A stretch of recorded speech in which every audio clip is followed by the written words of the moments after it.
for a few years. And I've had a strange career path, and I just sort of like to point that out for some of you who are getting ready. When I was doing my master's degree down in Norfolk, I did first of all, it wasn't my first career. My first career, I spent 13 years working for Steel Chainsaws. That's a whole other story, but it does somehow inform my work now. It's really weird. But while I did my master's degree, my practicum was with the Domestic Violence Shelter Program. My internship I did with a substance abuse state treatment program. And I ended up being able to marry those two and starting a program at this shelter for women who had experienced domestic violence who also had substance abuse issues. And so I'll be talking about that a little bit more when I get into that very short section of this presentation.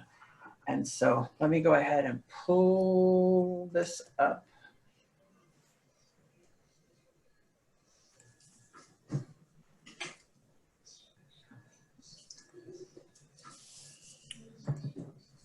There we go. So the first thing I want to tell you is that you're going to have to really pay attention to your self-care tonight, because this can be a pretty rough ride for the next hour and 15 minutes. I'm going to be talking about trauma. Fortunately, you're going to be talking about self-care and boundaries and things afterwards. The information that I'm going to be giving to you tonight, you may have a tendency to want to personalize it. Try not to do that. So that you can be present for this. If something starts to, you start to think about something that this could apply to in your own life, think about it pertaining to somebody else's life. Think about a TV show where somebody's experienced some trauma. And do whatever you need to do in order to stay present. If it means doodling or coloring or whatever you need to do while you're sitting there listening, just go ahead and do that. So, because it's important that you stay present, and it's also important that you take care of yourself. And I'm going to talk a lot for the next hour and 15 minutes. So just be prepared.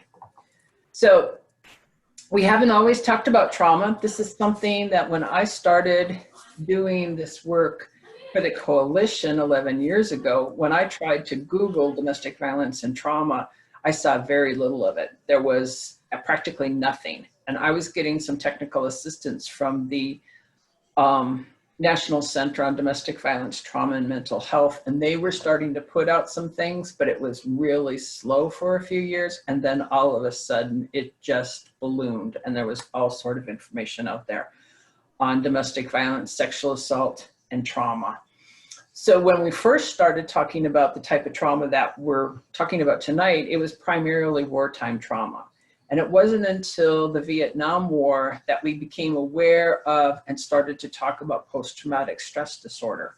Before that, it was primarily people coming back depressed or they were having issues, but the government really did not want to label what was happening to veterans as something, because they didn't want to admit that people coming back from war were suffering from having been exposed to and having done the things that they did or seen happen while they were at war. But so they were in the VA hospitals, and they would come in and they would be diagnosed with psychotic disorders, and were putting on antipsychotic medicine because it was sort of, just to editorialize a little bit, if we can say that they have a psychotic disorder, they must have had that before they went to war. But while some doctors were talking to them in the hospital, they realized that the psychosis that they were showing was actually flashbacks to the experiences that they had had in the jungles of Vietnam.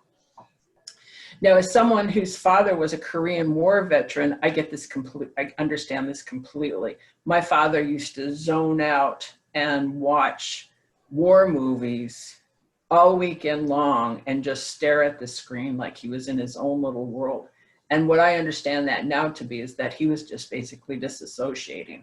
So it was just what he was doing. And when he finally was diagnosed with PTSD, 48 years after the Korean conflict ended, he was put in a group with a number of Vietnam veterans, and it actually ended up being a good thing for him. But it's unfortunate that PTSD and treatment for trauma wasn't available when he first got back from Korea. If you want some good books on trauma, I highly recommend that you buy Bessel van der Kolk's book, Used from Somebody. It's a really excellent book. I also want to encourage you to get Trauma and Recovery by Judith Herman. Get a brand new copy if you can. The reason I say that is that Bessel van der Kolk likes to brag that he sells more books than Judith Herman does. So I'd really prefer if you just bought his used and bought Judith's brand new, because besides her book, which was written in 1992, still is great today, because she was one of the first people to put together that whole idea of domestic violence and sexual assault survivors experiencing trauma and the need to be able to do trauma-informed services and understand that people need to be safe and stable in order to be able to heal from the experiences that they've had. And then there's the Adverse Childhood Experiences Study that I'll get into in just a moment. I'm going to skip over this and get right to the Adverse Childhood Experience Study. You will have, if not already, you have these slides in your packets or whatever that they've sent out to you. There are going to be some slides that I'm going to skip through just because I have a tendency to just talk and then I get to a slide and I realize I've already talked about it. So I'm just preparing you that if you are trying to keep track of the slides, good luck, because I have a tendency to be all over the place because I give this talk all the time and I do it in my sleep. So I wish I was in a room with you where I could ask how many of you have heard of the Adverse Childhood Experiences Study. But I do know that particularly those of you who are in the social work program at UNH have probably heard about it. At the ones that haven't been in school in the past 5 years probably have not heard about it. It's a study that's been around for quite a while, but it hasn't really been part of the curriculum in schools until I want to say the past 5 years, because I used to ask the question, who's heard of the Adverse Childhood Experience Study? And nobody had heard of it. And now I'm getting more people who have definitely heard of it. So I'm going to give you the rundown on the Adverse Childhood Experience Study according to Linda Douglas, and run through it fairly quickly because I think it's important primarily because it's a piece of the puzzle in understanding trauma. It's not the whole puzzle, but it's a good piece of it. And it is the reason why we are talking about trauma-informed services now, because of what's come out of this study. It started in San Diego, California, at a weight loss program at Kaiser Permanente Hospital. Dr. Vincent Folletti was the doctor, the lead doctor at this weight loss program. And he had a number of people that were coming in and losing tremendous amounts of weight over a short period of time. And this is Patty. She was one of his patients. One thing about Dr. Folletti, he was really good about letting people have his slides. So some of these slides are from his presentation. He just gives you a disc and says, go with it. So here's Patty. She came in weighing 408 pounds. And a year later, she's down to 132 pounds. And Patty had, she was put on one of those liquid diets like OptiFast. They went through behavior modification, counseling, all the things that go along with a weight loss program. And she managed to lose that 270 pounds. But when we look at Patty on the left, a lot of people would look at her and say, well, her problem is food. She just eats too much. Or her problem is, other things unkind things that people say about overweight people are, well, they're lazy, or she must not be too bright because she doesn't understand good nutrition. If she would just eat right and exercise, she would be able to lose that weight and it wouldn't be that big of a thing. But it is.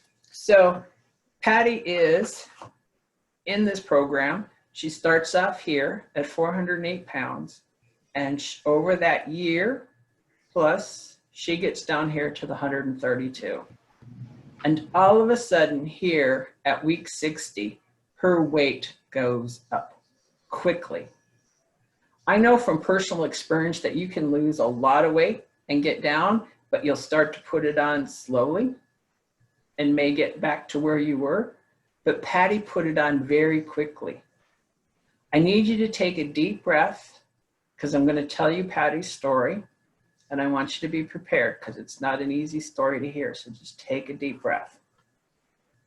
So here she is on the right in her nursing uniform. And well, let me get back to Dr. Folletti asked her what happened at week 60. So she told him she was a nurse. She worked at a nursing home. Her supervisor was a man who was about 20 to 30 years older than her. And one night when she's at work, he comes up to her and starts rubbing her shoulders and telling her explicitly all the things that she could do for him if they got a hotel room once a week, now that she was skinny. And Patty told Dr. Folletti, I went home and I started to eat and I couldn't stop. Now this is back in the early 90s. This is before we had discussions about sexual harassment, before we had the Me Too movement. Dr. Folletti was, you know, a middle-aged white male, so he didn't understand a whole lot of stuff. And so he looked at her and he said, well, why was that such a big deal that you would undo everything that you've worked for over the past year? And what she said to him was, my grandfather sexually assaulted me between the ages of 9 and 11. And when that man put his hands on me, all I could think about was my grandfather. And so she went home and she started to eat. Because the problem for Patty is not being overweight and it is not eating. Those are actually Patty's solutions to the problem. Those are the things that she turns to when she is reminded of her childhood trauma. Those are the things she turns to when she feels like people are getting too close to her. And so what Dr. Folletti realizes is that what we conventionally view as public health problems are often people's personal solutions to their adverse childhood experiences. I was a substance abuse counselor for many years, and I had a young man I was working with who was, at the time, he was about 21, and he had been using heroin for a few years. He managed to stop, and he was smoking weed, probably a bowl 4 times a day. And he said to me one day, he says, I'm not addicted to drugs. I said, you're not? He says, no. He says, I'm addicted to not feeling my feelings. So again, for him, the drugs were not the problem. They were the solution to the problem. He never told me what had happened to him in childhood. He just didn't want to go there. And I think that's why he was afraid of stopping using, was because he was afraid then he would have to deal with anything that had happened to him in childhood. So Dr. Folletti went on to talk to a lot of people who came through that weight loss program. He talked to over 10,000 people, close to 15,000 actually. And he found out that for that group, which was 85% white, primarily middle class or lower upper class, people who had insurance and could afford to go through a weight loss program, living in San Diego, California, for that particular group, there were these adverse childhood experience conditions. These were common experiences that happened in that particular group. You can Google ACEs, and I've got, at the end of the slides, I've got websites for you to look at for your references. And you can take the Adverse Childhood Experiences survey and you can come up with your own score, your own ACE score based on these. But I want you to understand that, like I said before, this is a good chunk of the puzzle, but it's not the whole puzzle, because a lot of us have had adversity in childhood that was traumatic that is not on this list. And I'll get back to that in a few minutes. So for the people that he was talking to, 50% of them had at least one of those, and 25% had two or more, and women were 3.5 times as likely to have experienced 5 or more. So meanwhile, there was a doctor in Atlanta at the Center for Disease Control who had hypothesized and was working on a study because he felt that he could prove or show that people who had adversity in childhood ended up having poor health as adults. And they said, well, you should get with this doctor out in San Diego because he's got data on the adverse childhood experiences, and then you can take a look at what's happening to people in adulthood. So what they realized was that the higher a person's ACE score, the more likely they were to have poor health as adults, unless there were some other factors that came in to help with it.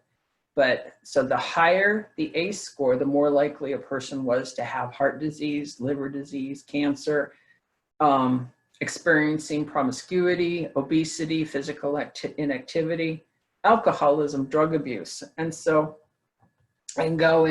so they basically determined that this is the leading factor that attributes to so many things. I'm going to argue with that in a minute, but there's other studies that have started to come out now. But 65% attributable risk to alcoholism, 48% to promiscuity, domestic violence, it's attributable risk for 52%. IV drug use, it's at 78%. And what they've realized is that trauma does happen a lot to a lot of people. It's sort of a study that's, it validates what those of us who have been working in the fields of domestic violence, homelessness, mental health, and substance abuse for years, we knew this, but now there's data out there to back it up.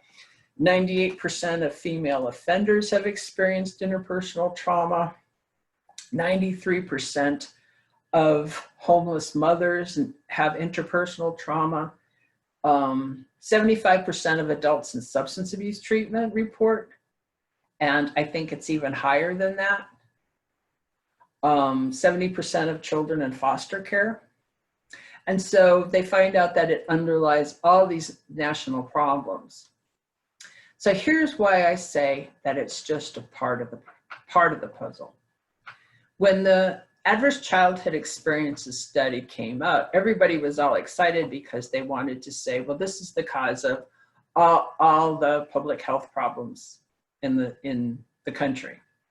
But so they came out with this pyramid, and it was basically from the blue all the way up to where it says early death. So they were saying the adverse childhood experiences were leading to the allostatic load and the disrupted neurodevelopment that was then increasing the risk of disease and probably leading to early death. But here's the part of the puzzle that they were missing that we've now started to add into it, and that's trauma and social location. Basically, this green part says race, social conditions, and local context. Basically, we're understanding now that racism and where you live, your race, ethnicity, all that can be an adverse childhood experience.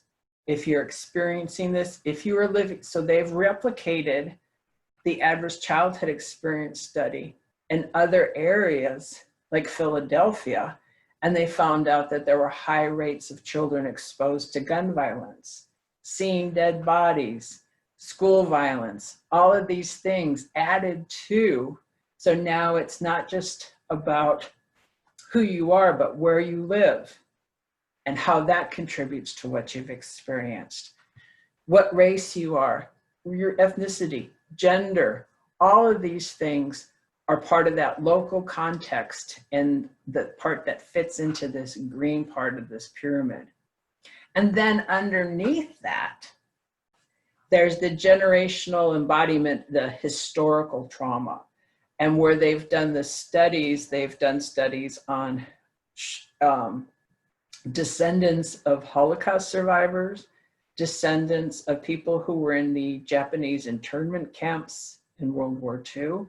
They've done studies on my people, indigenous people, to figure out what the trauma that was done to those particular groups of people, what that has done for generations that came up afterwards. And actually, I do another training where I talk about my family's history and how that generational transmission of trauma has affected the current generation.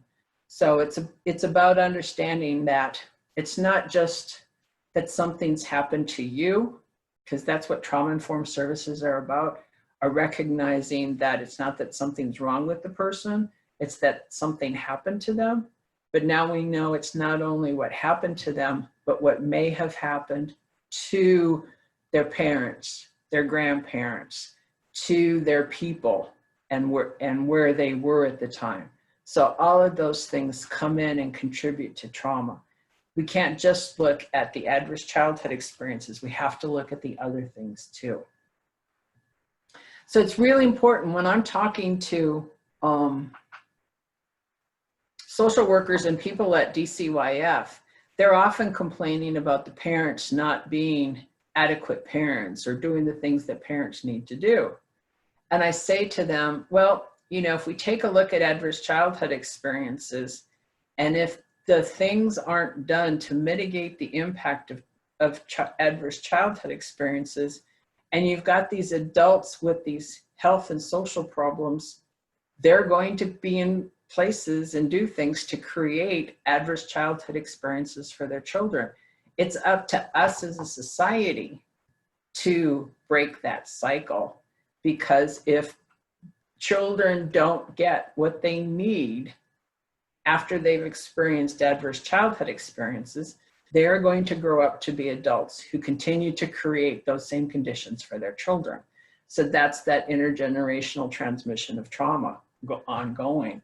So we can't expect parents to necessarily parent optimally when they've had their own adverse childhood experiences. So I'm gonna stop share just real quick for a second and just check in with everybody. How we all doing? Take a breath. That's a lot. Just checking my time. Anybody have any questions or comments before I move on? Everybody's okay? All right, stay with me. I'll just try and keep going here.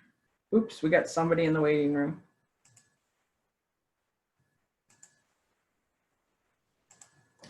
So here's my Jenga tower. And I have this Jenga tower. Stay with me. I've got a bunch of these crazy analogies, and there's even more coming up. But this Jenga tower reminds me that we cannot compare people's trauma and expect everybody to bounce back the same. When we meet somebody, we don't know what condition their Jenga tower is in. You could have two people who are both sexually assaulted, but given adverse childhood experiences, social location, all of those things, one person's Jenga tower may be sturdier than the other person's. And you've got somebody who, one more thing is, it's just gonna all fall down, but the other one's doing pretty well. Give you an example of this. A number of years ago, a young woman called me. She was referred to me by somebody at a domestic violence program. She was actually living in a homeless shelter. And her case manager at the homeless shelter said to her one day, "I don't know why you're not over what happened to you. The same thing happened to me that happened to you, and I got over it in 6 months. You should be over it by now." And this poor young woman said to me, "What's wrong with me?" And I said, I'm sorry, there's nothing wrong with you. There's a whole hell of a lot wrong with your case manager, but there's nothing wrong with you. We all heal from trauma at our own rate. And it all is going to depend on everything that's happened to us before too, and the services that we have. And certainly having somebody tell you that you're not healing fast enough is not going to be something that's going to be helpful. So I'm going to talk about the brain and what goes on in the brain. God, I wish we were together because I usually make this so much fun, but let's just go with me on this, okay? So here's the brain. And we got these two parts of the brain. So if you take and make a fist with your hand and put your thumb inside that fist, you've got a model of the brain. This part here would be where your thumb is, and where your fingertips go and your fingers are, that's the prefrontal cortex. The brain grows from the bottom up to the inside out.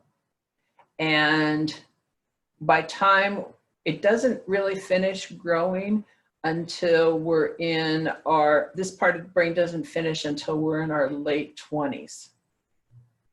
So this is the part of the brain that helps us with reasoning, thinking through consequences, planning ahead, all of those things. And this part of the brain, the smaller circle, that's our survival brain, or it's our alarm center.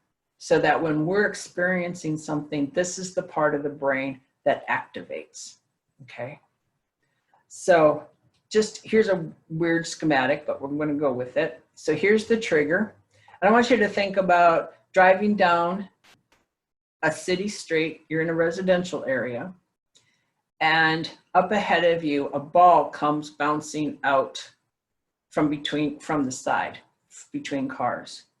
The first thing you do is your thalamus gets that message and it sends the message directly to your amygdala, and it tells you you need to respond right away, and so you slam on the brake.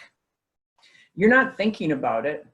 You don't continue driving and going, gee, there's a ball. Usually when there's a ball, there might be a child running after it, so I should think, oh, I guess I should step on the brake. No, your brain immediately goes to action. And that's what we have, that's the way our brain is, because that's what helped us survive in the jungles, it's helped us survive in the deserts, it's helped us survive all through evolution, because we have this part of the brain that helps us be safe and gets us to run or freeze if we need to, or be able to fight. So it's the fight, flight, or freeze action. So then once the car you've braked, then your brain is going to think about whether or not it's safe to move on. So you've got this going on up here. Now what happens is that if you've got somebody who's been in danger a lot in their life and have had one thing after another happen to them, it is as if the brain says, oops, this person's in danger all the time. I'm not going to let the prefrontal cortex come back on. I'm going to keep this person in survival mode all of the time, because those two parts of the brain don't work together. It's as if, if the person is working on survival, this is the part of the brain that's going. This part of the brain is not working at all. Okay? So, I'm trying to think there's another. No, I'm not giving all my analogies tonight. We just don't have time for it. So I'm hoping that a number of you may have seen the Netflix series that was on last year, and it's still available, called Unbelievable. That series basically is my whole talk. So just know that. It's 6 hours. You've got me for an hour. But that series just does such a good job. It's based on a true story. And what it illustrates is that there is no one way that a victim acts. There's no way that you're going to be able to determine from a group of people which one is the sexual assault survivor or which one is the domestic violence survivor, because everybody responds a different way. So here's what can happen. You could have somebody who is a little all over the place and having trouble controlling their emotions and maybe be argumentative or trying to clean everything that they see. And this is their adrenaline going, okay? And along that, they've got a good dose of cortisol that's giving them some energy. Or you could have somebody who's very calm and is able to just tell you what happened in this very calm manner. And somebody may end up saying, well, gee, she doesn't look that upset. It must not have been that big of a deal, but it is. And then you may actually have somebody who's laughing while they're telling you the story. And one thing that advocates have said to me over the years is that when they go to the hospital to be with someone for their sexual assault exam, there's actually more laughter happening in that room than anything else, because laughter is a stress reliever. It's something that people will do. You can think of it yourself of times that you've been in a stressful situation and it was inappropriate, but you started to giggle. That's the oxytocin, that's your stress response. And so what happens is that victims get judged based on their response, because people always want to say that they would know how they would act if the same thing happened to them. And so if somebody acts differently than they think they should, then they get judged for, it must not be that bad, or you're lying, you're just making this up. And that's what happens to the young girl in Unbelievable, is people don't think she's telling the truth because she's not behaving the way I would behave if I'd been sexually assaulted, okay? So we can't have those judgments. Then there's memories. Memories, this is one of the things when people do, and I've done a little bit, do what we call trauma-informed investigation for police officers and helping them understand how to talk to victims about what happened to them. Because oftentimes police officers will say to a victim, I need you to tell me what happened, and I need you to start at the beginning and don't leave anything out. Our memories don't work that way. Our brains don't work that way. We don't store things in our brain that way. The reason I show you this messy dorm room is I want you to think of your brain like this messy dorm room. And that I told you to write down everything I said tonight on little Post-it notes. And then we're going to go in that room and we're going to put all those notes all over that room. And that's how the information is stored in the brain. It's not like you can take the whole pad of notes and stick it in the drawer so you'd be able to find it easily. It's that each note gets put in a different place in that room. And then we take a big fan and we blow it in there. That's stress. And it blows everything all over. And that police officer or whoever is creating more stress by asking the person what happened. And so now you have someone who's trying to find all of those notes, and they're afraid because the police officer is thinking, well, if you can't get your story straight, maybe it didn't really happen. Or if the person comes back in 3 days and says, I found this piece of paper that I couldn't find the other night, they'll say, oh, now you're just making it up as you go along. Or if they can't find all the pieces of paper, then that's held against them. So it's about being able to talk to people about how the memory works. And the memory works based on the 5 senses. So you can ask somebody, tell me, did you hear any unusual sounds? Or did you smell anything? Can you tell me about what odors were around? You know, so somebody may be able to identify that they heard alarms going off or a clock going off to telling the time, or they could smell something on the person. You know, all these types of things, all that can come together to give a narrative of what happened better than if you say, just tell me the story. So I really encourage you that when you get a chance to watch Unbelievable, because it goes into some of that, it shows the difference between good interviewing and bad interviewing. But the thing that I want you to remember is that when you're talking to victims and they're struggling to remember something that happened to them and they're trying to understand why they don't remember, the thing is that you're going to tell them it's perfectly normal. That's what happens to people when they experience trauma, is that everything gets scattered and it's often hard to remember. Now, there may be snapshots that they'll remember very clearly, and that's caused by a burst of adrenaline that takes like a picture in the brain. And there'll be things that are very vivid, but there are going to be other details that they're just not going to be able to remember. And so you can help a survivor reduce that stress of thinking they should be able to remember everything. Okay. So I'm going to show you a lovely little film. And while you watch this, I'm going to take a quick bio break. Let me bring this up.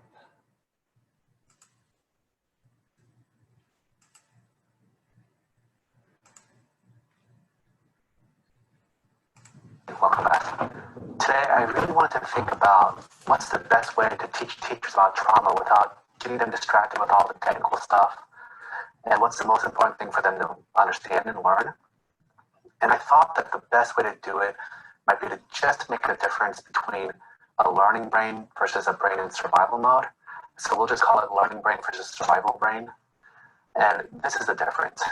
So learning brain is this brain that's open to learning new information, and it's completely okay with ambiguity and grays and vagueness, and it sees the big picture. It like pulls back and is on the balcony, can look over the forest and figure out what's going on.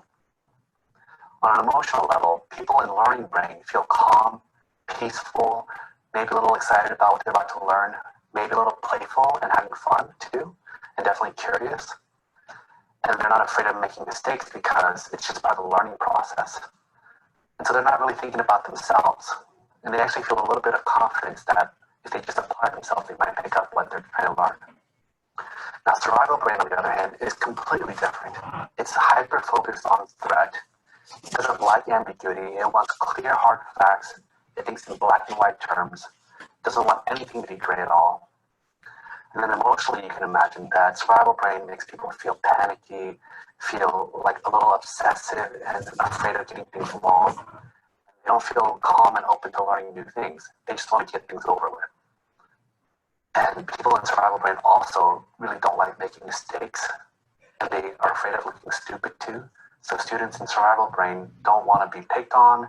They don't want to raise their hand and ask questions and look stupid. And so these people are also filled with doubt about their own ability to learn stuff, and they're afraid that other people can see how stupid they really are. Now, it's really important to understand how learning brain and survival brain interact, because survival brain always trumps learning brain. And it makes sense because survival brain is just trying to save your life. And so if it thinks that there's something dangerous happening, you better pay attention to it, right? But the tricky thing is that as survival brain stays on longer and longer, it's harder to get out of that. And it's harder to really go into learning brain. And the way I think about it is kind of like the myth of Sisyphus. You know, that guy who has to push a rock up a hill, and then every day it falls back down and he has to do it over and over again. Well, being in learning brain is like being up on the high parts of that mountain. You can see the expanse of what's going on, but it also takes a lot of work to be up there. And at any second, if you're not paying attention and putting effort into it, it's so easy to slip back into survival brain again. And that rock that Sisyphus is trying to push up, well, that's kind of like stress. And the more stressed you feel, the heavier and bigger that rock gets, and it just pushes you back into survival brain quicker. So I want to stop here a second and talk about what goes into that, makes that rock bigger, particularly for the survivors that you'll be working with. And it's a number of things. It's the messages that we get about the people who are living up here. It's the messages that these people, they know the trick. They're actually better than I am. You know, they may have more money, they may be smarter than I am. There's all those things about, they think those people just have it better than I do. So that's stress, because if I get up there and people find out who I really am, or that I don't belong up here, I'm going to get scooted off down. It's also very scary because when you're in survival brain, you've got skills, you've got survival skills that you've developed from living in the environment that created such a strong survival brain. And you may not have the skills that you need to live up here. And that gets scary because I don't know what I'm going to do when I get up there. Am I going to be able to fit in? You know, how am I going to act? What am I going to do? And then there's the fear of, if I get here, and for some of the people that we work with, being here is getting their own place to live, getting custody of their children, having good things happen to them. And then they think, wait, if I get those things, I might lose them again. And it's going to hurt more if I've had them than it will be if I don't get them. So what ends up happening is you will see people sabotage themselves without even realizing what they're doing. They may suddenly relapse on drugs or alcohol. They may, instead of getting an apartment on their own, they may decide that they're going to move in with somebody that they just met, that you know is not, it's probably not a good idea, but they're rushing to get that done because then suddenly it just feels like a better idea.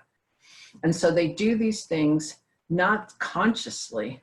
It's because they're really afraid of being up here.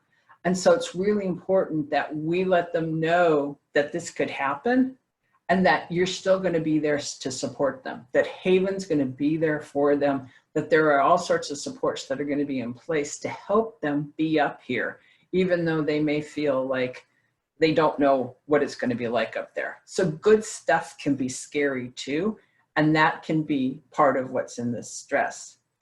I was doing this presentation, one similar to it at the men's prison in Concord last year, and this young guy right in the middle of this presentation, when I'm doing this, he just stops and he goes, "Do people on the outside know about this?" And I said, "Well, I talk about it all the time." And he says, "Because I'm getting ready to get out of here in 2 weeks and I am scared." He says, "I've got a job, I got a place to live, I've got a probation officer, I've got everything in place, but I am scared that I'm going to get out there and I'm going to do something that's going to get me right back in here, because in here I know the rules, I know, you know, what it's like here." He says, "I don't know what it's going to be like for me out there, and I'm really scared to go." And that was a really great illustration of how that rock was just getting so big for him the more he thought about it. And so I was glad he mentioned it, because then he could talk to people about being scared and he could get some of that extra support. Now, the kicker is that for traumatized people, stress is a really rigid and intense thing. And so with trauma, any little stress makes that rock grow way bigger than it normally would.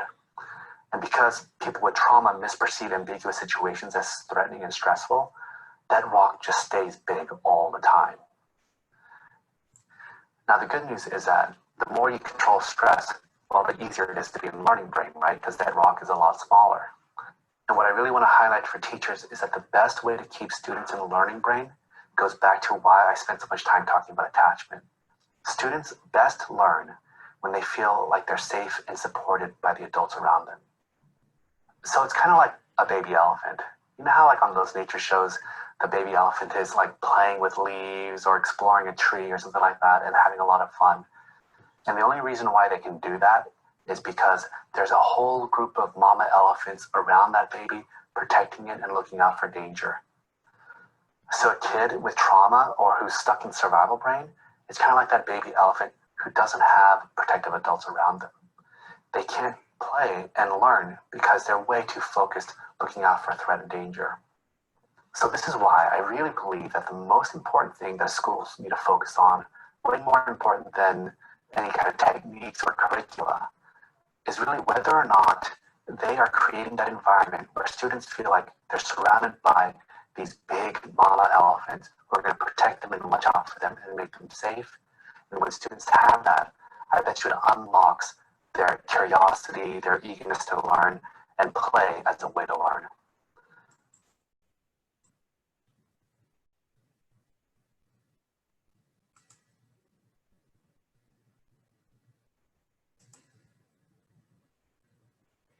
So we all can be mama elephants.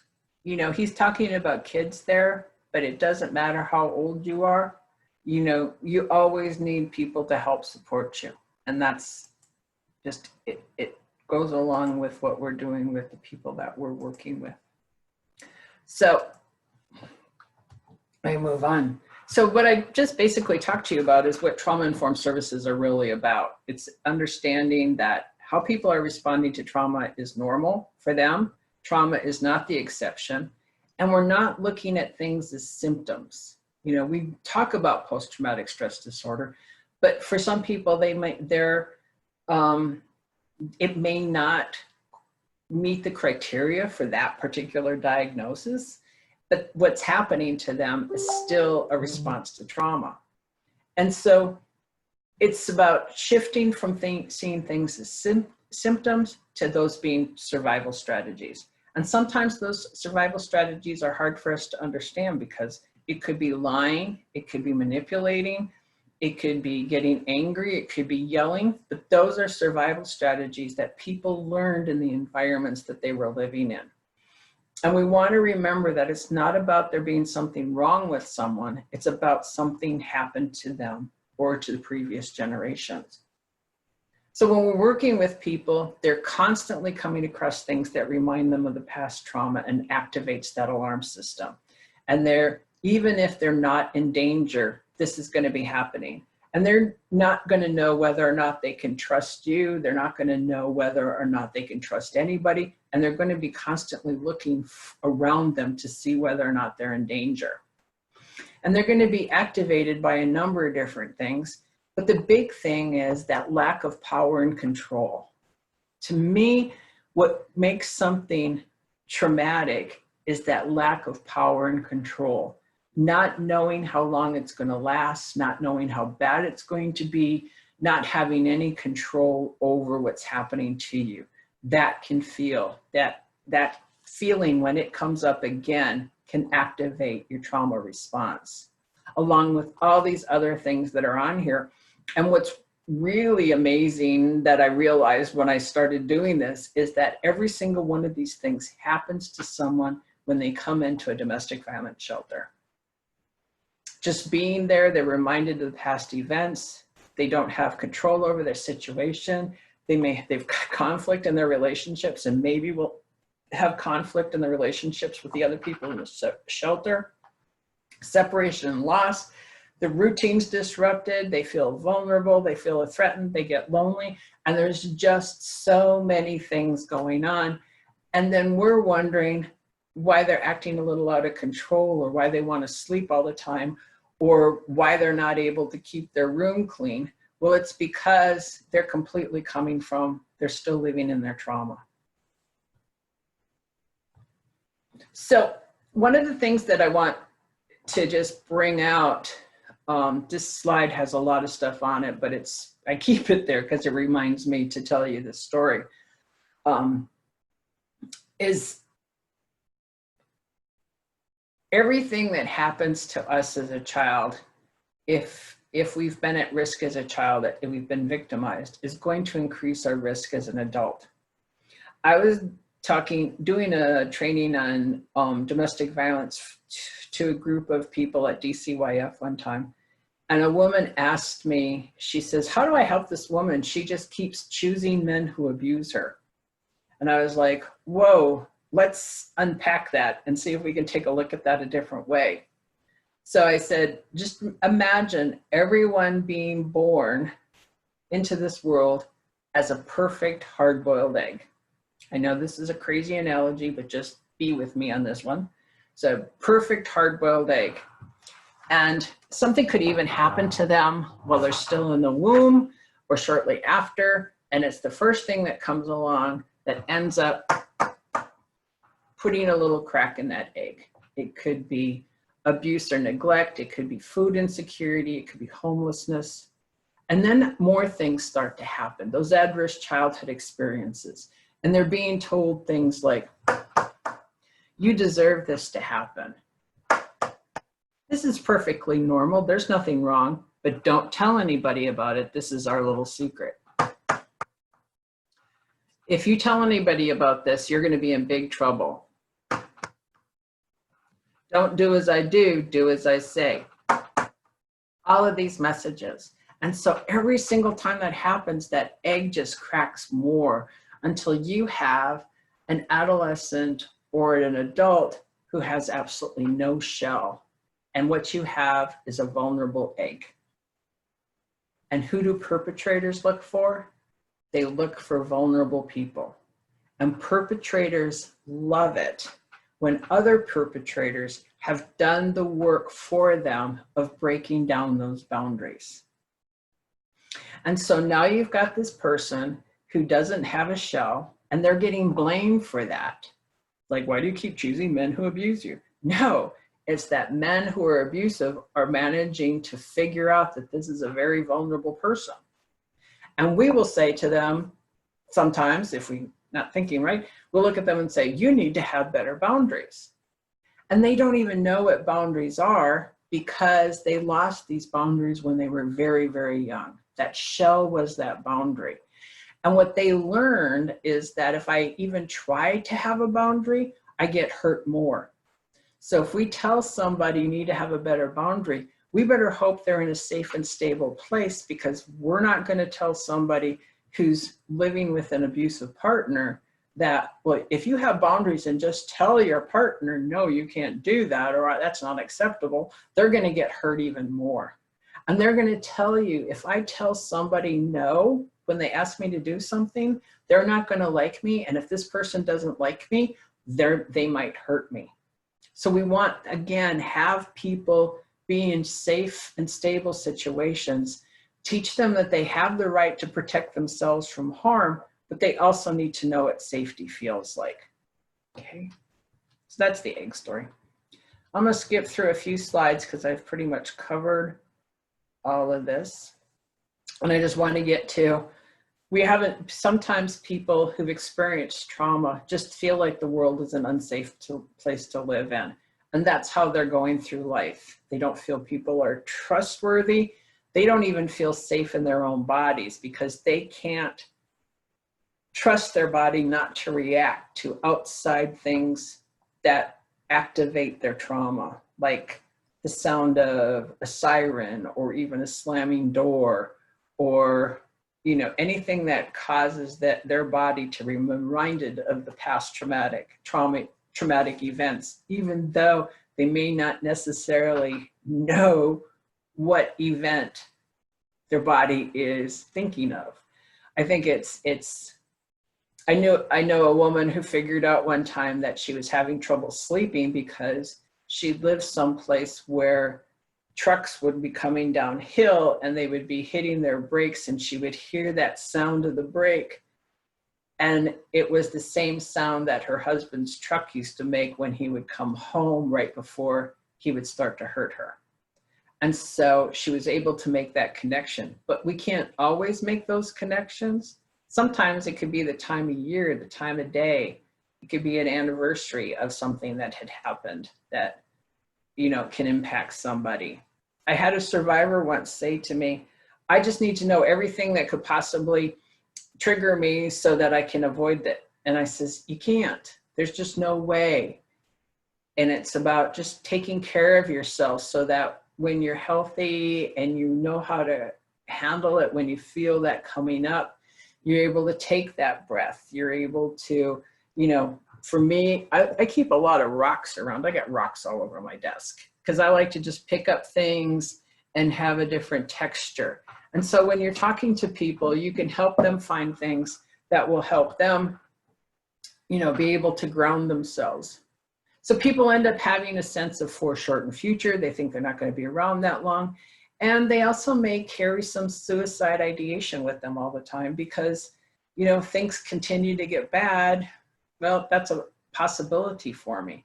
And so don't get scared by that. Just know that that's a trauma response. So I'm going to skip, because I want to get to some stuff. There are mental health issues that are related to trauma, and there's also a lot of physical things related to trauma. And I think about it's like people who've lived in trauma are living with their foot on the brake and the gas pedal at the same time, and their engine is constantly being revved. And that's going to have an impact on the body's systems. So we're going to end up with the headaches and the problem sleeping and the compromised immune system and all of these things that are going on. So you'll see that in a lot of survivors. All right. I need to take a breath. I got 16 minutes and I'm going to do it. How's everybody doing? I just want to see your faces for a second. Hi. This is so hard to do when I can't see people's faces. I just want to know that you're there, you're breathing. Okay, now we're going to go over some practicalities. So let me get in here.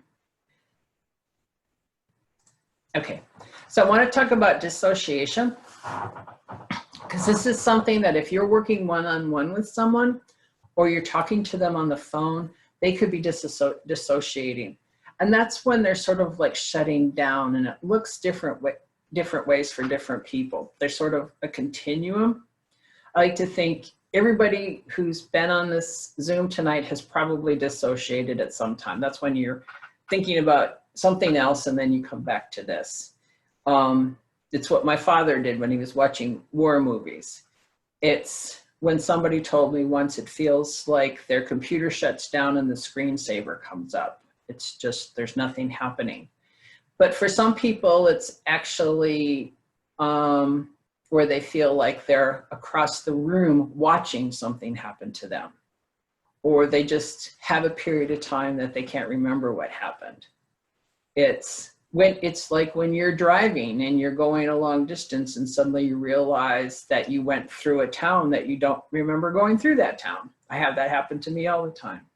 And then there's also dissociative identity disorder or identity alteration, or what's commonly been known as multiple personality disorder. And here's what you do when you're working with someone who you suspect has multiple personality disorder. You work with who you have in front of you. It is well above your pay grade to worry about all those other personalities. You are just going to work with whoever you have in front of you. Don't be scared. This is a person and you're going to be talking to them. You may talk to them again at another time and they may be a different personality, but you are going to work with whoever you have in front of you. You are not going to talk to them about the other ones because they may not even be aware of the other ones. And so you're going to save that for people who are making a whole lot more money than you're doing. And since most of you are volunteers, that's just who you have in front of you. The other thing is if you feel like somebody's dissociating and is sort of lost and you want to get them back to you, you talk to them about what's in the room with you right now. Take a breath. Hold on to something. Tell me, do you have something nearby? Say their name. Over the phone, sometimes it's hard to tell, but also recommend that they go get a hot cup of tea or some ice water so that just holding something that has a different temperature can help ground them, or to push their foot into the floor. So just, really grounding. Anything to just get them back into the moment, okay? Oops. Now I want to talk about tonic immobility just real quick. And this is something that, do you talk about this at all, Sarah, in any other presentation? Yeah, I'm seeing your lips moving and you're shaking your head, so I'm going to keep going. So tonic immobility is what happens to, like it says here, a third to half of rape survivors, but it's actually while the rape is occurring, where their body shuts down and they can't move, they can't fight back. They're hyper aware of everything that's going on, but they're not able to do anything about it. They may actually feel like they're above on the ceiling watching it happen to them, but they're not able to move. And it usually is when they're really fearful that they're going to die. And it ends up causing all sorts of trouble because the body may go into that mode in stressful times in the future. And defense attorneys love when this happens, because ever since DNA, they've been able to track DNA now, perpetrators, rapists can't say it never happened, because if there's DNA evidence, then it happened. So what the next thing that defense attorneys go to is, well, it must have been consensual. It happened and it was consensual. And if a person is unable to fight back, it must have been as consensual. She didn't call out. She didn't move. There were people in the next room. They didn't know anything was happening because she didn't yell. She didn't try and run away. It must have been consensual, because there's no test, no blood test, no EKG, nothing that can prove that this is what happened at the time of the assault. And so a lot of victims are like, not only did somebody do something to me, but my body betrayed me by not letting me fight back. And so when you're talking to a survivor and they talk about this happening, you need to normalize it. You need to say that this happens to survivors and this was just your body's way of trying to protect itself. Because it can be really scary, and they're going to ask you, you know, they may have trouble even talking about it, because they've heard people say, well, if you didn't fight back, you must have wanted it. And so they're afraid to talk about it. So this is just something to be aware of. Self-injury. This is when a person is doing something to their body in an effort to feel better. It is not about a suicidal gesture. It's about wanting to feel better. And it's usually severe enough to cause some tissue damage and scarring, but it's not done enough in order to do a whole lot of harm unless it's done accidentally. And I go over these really quickly because I don't want to trigger anybody, but here are some examples of self-injury that may happen. And your job is to ask the person if they're safe. So if you're talking to somebody on the phone and they admit to having done some self-injury, just check in and say, are you safe? Do you need to get medical attention? Okay. And usually they will tell you that they're okay because they've got a kit and they bandage it up. They've got everything that they need. And then you want to go to, well, what was happening? How were you feeling before you did this? And they'll often say, I was just out of control and I couldn't calm down. And I knew if I did this, I'd be able to calm down. Or they may say, I was so numb, I needed to feel something. So it's usually one of those two things. And what's happened is this is a skill that people have developed because of unaddressed childhood trauma that wasn't validated for them. Usually what's happened is they had the childhood trauma and they had an adult who was supposed to be their caretaker who says to them, that really didn't happen. It wasn't that bad. You know, you need to be nice to Uncle Frank now because he didn't know what he was doing. All of these things. So now you've got a person who is not only harmed by someone, but now the person that they were counting on taking care of them is telling them that it either didn't happen or that it wasn't as bad as they thought it was. So what I've seen over the years is people who are actually angrier at the person who didn't believe them than they are at the person who actually committed the assault. And that leads to the self-injury, the drug and alcohol use, all of those things. So I'm going to give you a few hints on what to do. I might go about 5 minutes over. Is that okay, Sarah? Okay, I'm just running there. So if you're working with somebody who's anxious or agitated, I know some of you will be on the phone, but it's about asking them what could possibly help. You speak to them in a normal tone of voice. Don't demand answers. just, the question you should be asking mainly is, are you safe? Help them find a safe place. Ask what's happened in the past. You stay calm as much as possible. If you're in the same room with them, remove as much stimulus as possible. Ask them who they would like to stay with them. Let them vent. Yeah. If they're depressed, loneliness, frustrated, listen. People really need to be listened to. One of the things that happens to volunteers sometimes is that they're doing the crisis line or the helpline, and they feel like, well, I didn't really do anything. I was on the phone with this person for 20 minutes, and then they said, thank you so much, and then they hang up, and I didn't do anything.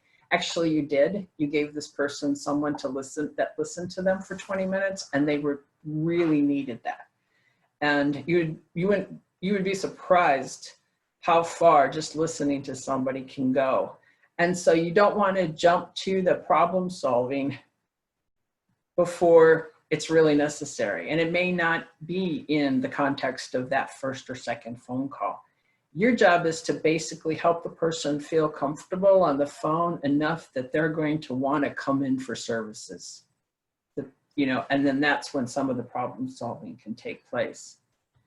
What you don't want to do is let people abuse you. If they start getting angry and calling you names and getting personal with you, you can hang up the phone. So they'll talk to you about that when they're talking more about crisis. If people are having hallucinations and delusions. Hallucinations, people are pretty aware that that's what's happening to them. They may be seeing somebody, they may be medicated for that. I was talking to a young woman who was hearing voices, and she said, this was something that happened with her. I said, when do you know it's time to go to the doctor? And she says, when they're yelling at me. And I said, what are they doing now? And she says, right now they're just mumbling. So what you go to is just, how can I help you feel safe right now? And you do that no matter, pretty much in every little thing here that I'm talking about, your go-to is, how can I help you feel safe right now? Now, if somebody's having delusions, you do not want to tell them that what's happening to them is a delusion, because then not only are they not feeling safe because of the delusion, but then you become a part of the problem that caused that delusion. You become part of the problem. And you want to maintain a relationship with them because they're going to need to be help with being safe. There are other people, again, above your pay grade that can talk to people who are delusional about their delusions, but at the moment, you are going to just say, how can I help you feel safe right now? And sometimes it's going to take some creative problem solving. What we have in shelters sometimes are people who will say there are cameras that are in the smoke detectors and in the sprinkler system, and they're going to want to get up there and cover those, and they can't do that.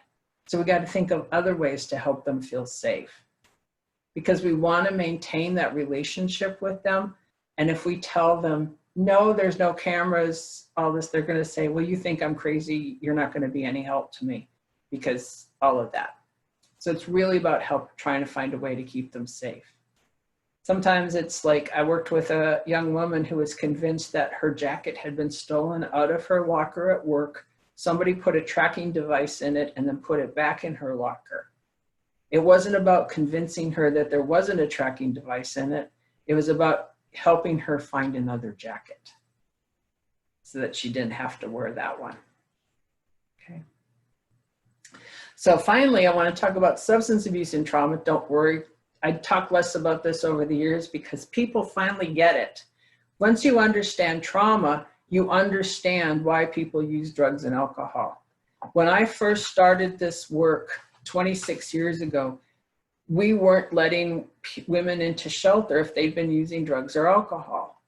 And that was the first program that I ran, was a program for domestic violence survivors who had drug and alcohol issues.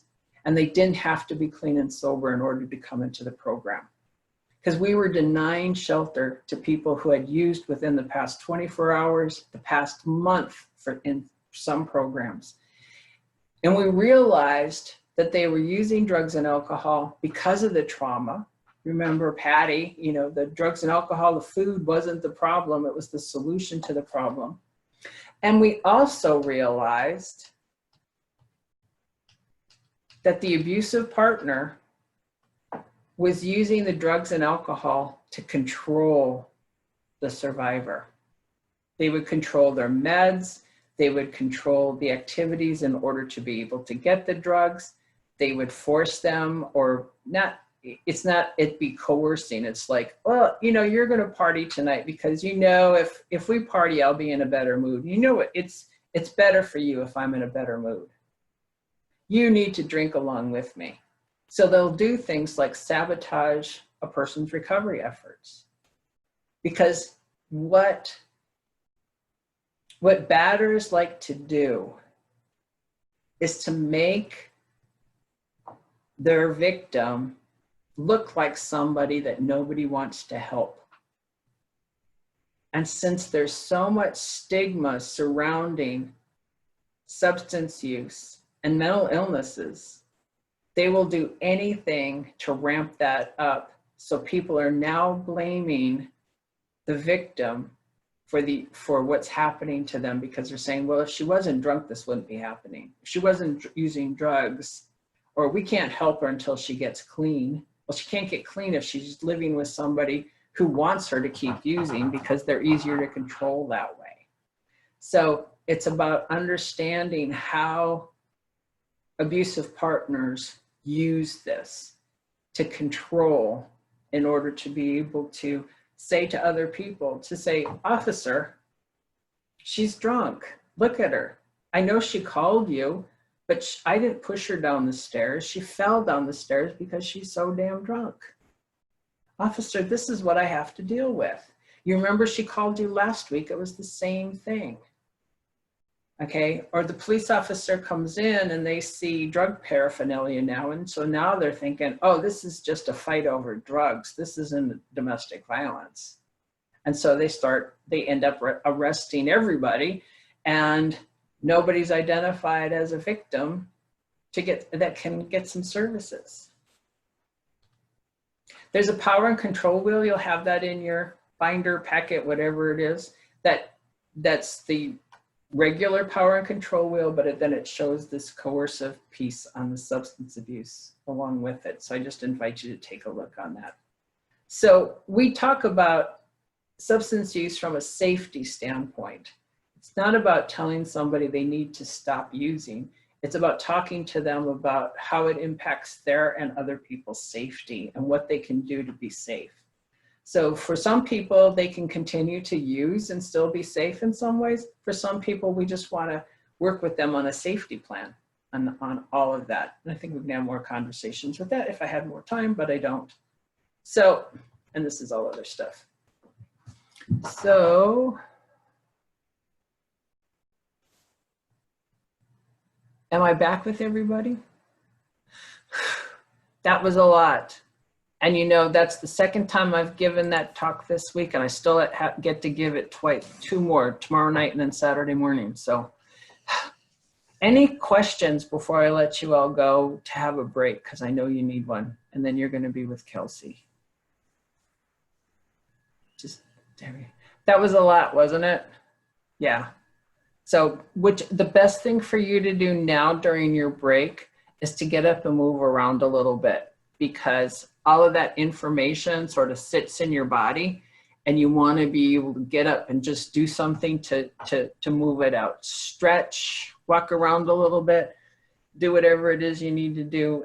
I'll let Sarah and Kylie tell you how much time you have for that before Kelsey talks to you about vicarious trauma, because now you've got some. We actually don't have a scheduled break, but I know. I was like, oh, we don't have a break scheduled. But we can certainly, I would still encourage everybody to stand up, take 3 really deep breaths, stretch your body. You can leave your camera on or you can turn your camera off. And while you are doing that, we are going to get ready. And I'm going to say doing goodbye. a little bit of role play. Goodbye, Linda. Thank you so much. Thanks for having me. I was Thank really you. appreciate That was it. wonderful. Thank you.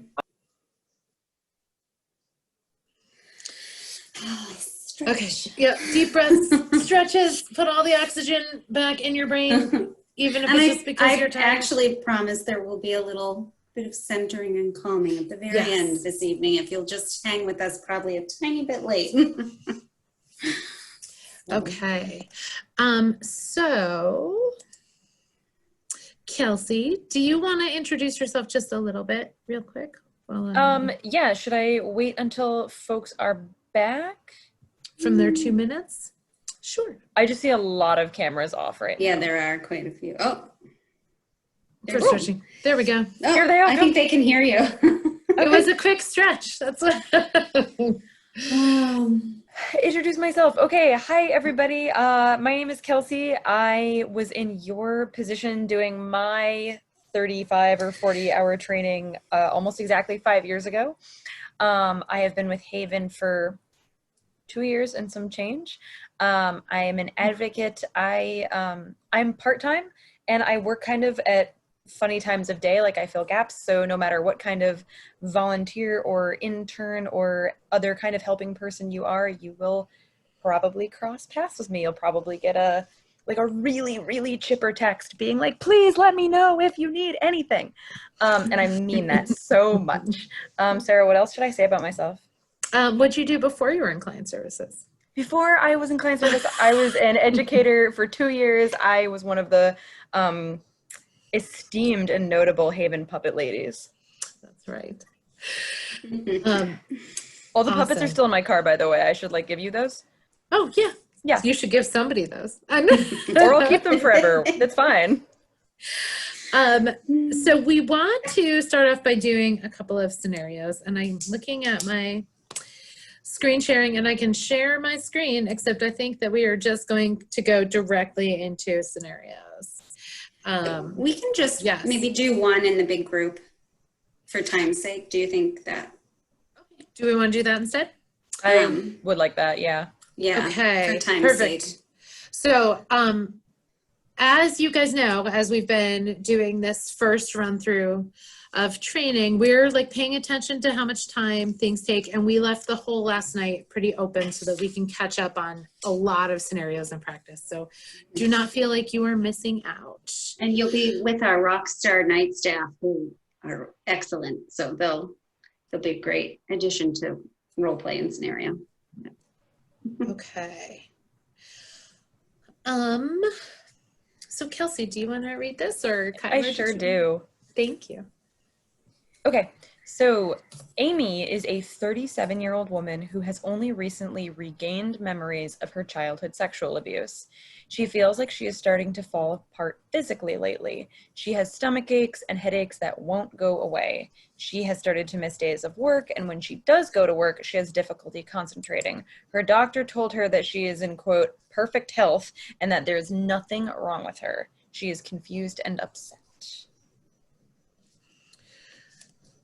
Okay, so as a group, let's talk about what could you say to the survivor in that scenario?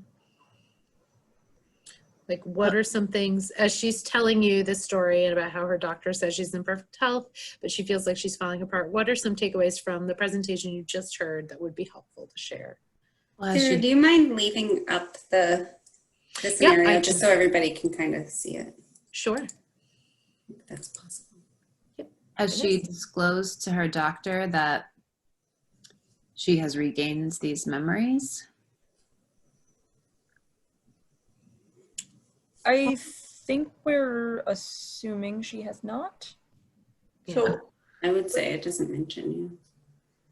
the first thing I would say, she obviously is feeling very invalidated. So I would be like, your worries are perfectly normal, and what you're feeling is, if you know there's something wrong with your body, you're the one who lives in your body, you know the best about it.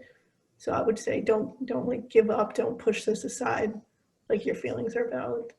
I love that, Kelly. Yeah, that's great. I would go along with what Kelly was saying and maybe think about maybe she's anxious and she's feeling some anxiety to go along with the sexual abuse. along with validating how she's feeling. And Yeah. kind of to go along with that, like validating her physical symptoms, like saying that like she's not making those up, that it's common that physical symptoms can be brought out through through mental. Right. Yeah. I would tell her that lots of people that have had abuse, it manifests itself in physical ways when it comes back, and that it's very common to feel like there is something very wrong with you physically. Yeah, I would And yeah. say to her that I think it's very understandable that you're confused and upset, considering that you have physical symptoms. Even though the doctor's telling you you're in perfect health, you're the person, you're experiencing these, and that this is a very common occurrence for somebody who has recently just regained their memory of the abuse. Awesome. Yeah. Those are all great answers. Wonderful. Terrific. And do we want to skip these next two then for time? It's up to Kelsey. I need every minute I can get. Yeah. Okay. Okay. Well, So- I promise we'll go back to them. I promise. I am going to, Kelsey, if you would like to drive. There, now you got it. Oh my gosh. Sorry, I didn't mean to sound so startled. I have never done this before. So please bear with me. If I click on this, is it going to start playing, Sarah? Yes, if you click on the arrow at the bottom. Yep. Okay, here we go. Sometimes advocacy can be like. No sound. There's no sound. No sound. Oh, I had sound. Did you not have sound? I didn't have sound. Did other people? I'm seeing people shake their head now. I don't have sound. There wasn't at the beginning, and then there was. Okay. All right, you want to try it one more? Oh, there, volume. Let's try it one more time.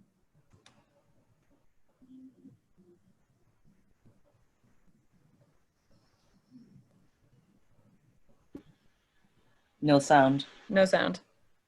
It's okay, we can let her finish playing.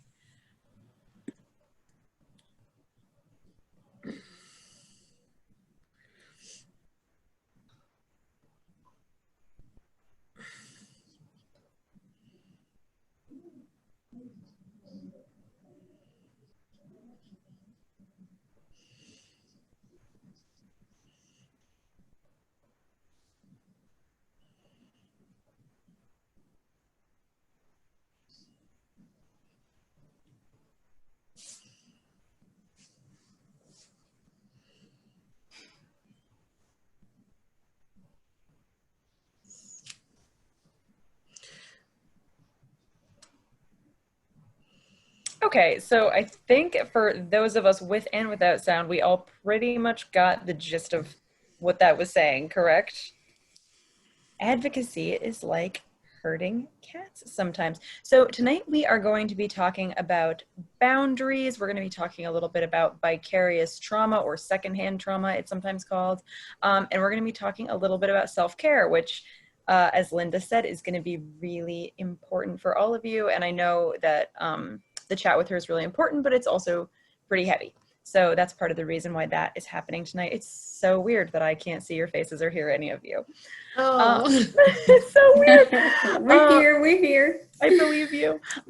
Okay, so advocacy sometimes can feel like herding cats. Does anybody have any idea why that might be? Cats go all over the place. They don't like to be herded. Exactly, exactly, Anne. So we're working with people from all different backgrounds who have all different kinds of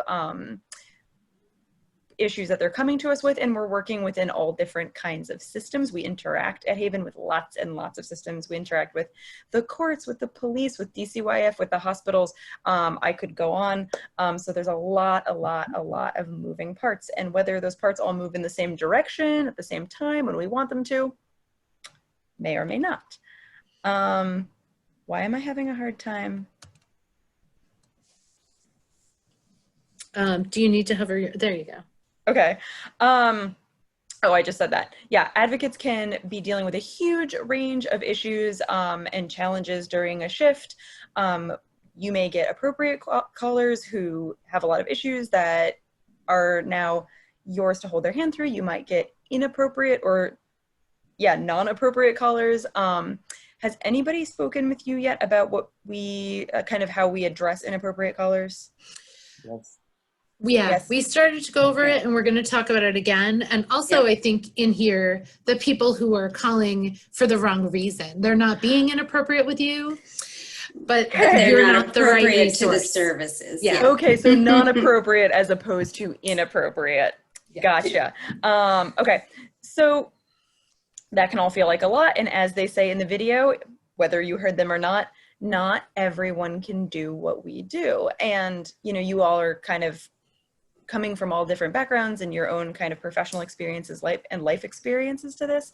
But you should know that now going in, you all came to this work for some reason. And what that reason is obviously very personal, but not everybody made the choice to be here like you are. And I commend you all for making the decision to join us. And I want to let you know how much we appreciate all of you. Not everybody can do this work. If you hear crying in the background, that's my dog. She would like pets, but I am busy.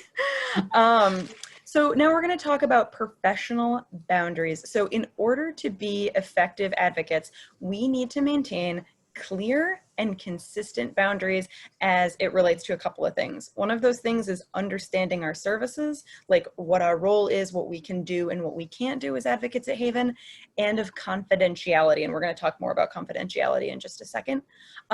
It's also really important to maintain clear boundaries for self-care. And I didn't write the slide, but I love the use of the word insulate here. It says self-care to insulate against the impact of vicarious trauma or secondhand trauma. So self-care is really important because it kind of creates a little bit of padding between us and some of the harder things that we hear. And we'll talk more about self-care in just a second. So why are boundaries important? Part of it is just, as I said, clarity on our services and our role. So it creates consistency for the clients in terms of what they can expect from us. So if we all have a really good idea of our boundaries professionally, what we can do and what we can't do, what services we offer, what we can't offer, then every client who calls, or every time a client calls, no matter who they talk to, if it's you, if it's me, if it's Kyla, if it's Sarah, we're all going to be telling that client approximately the same thing. And that consistency is really important because it helps clients manage their expectations for what we can do for them.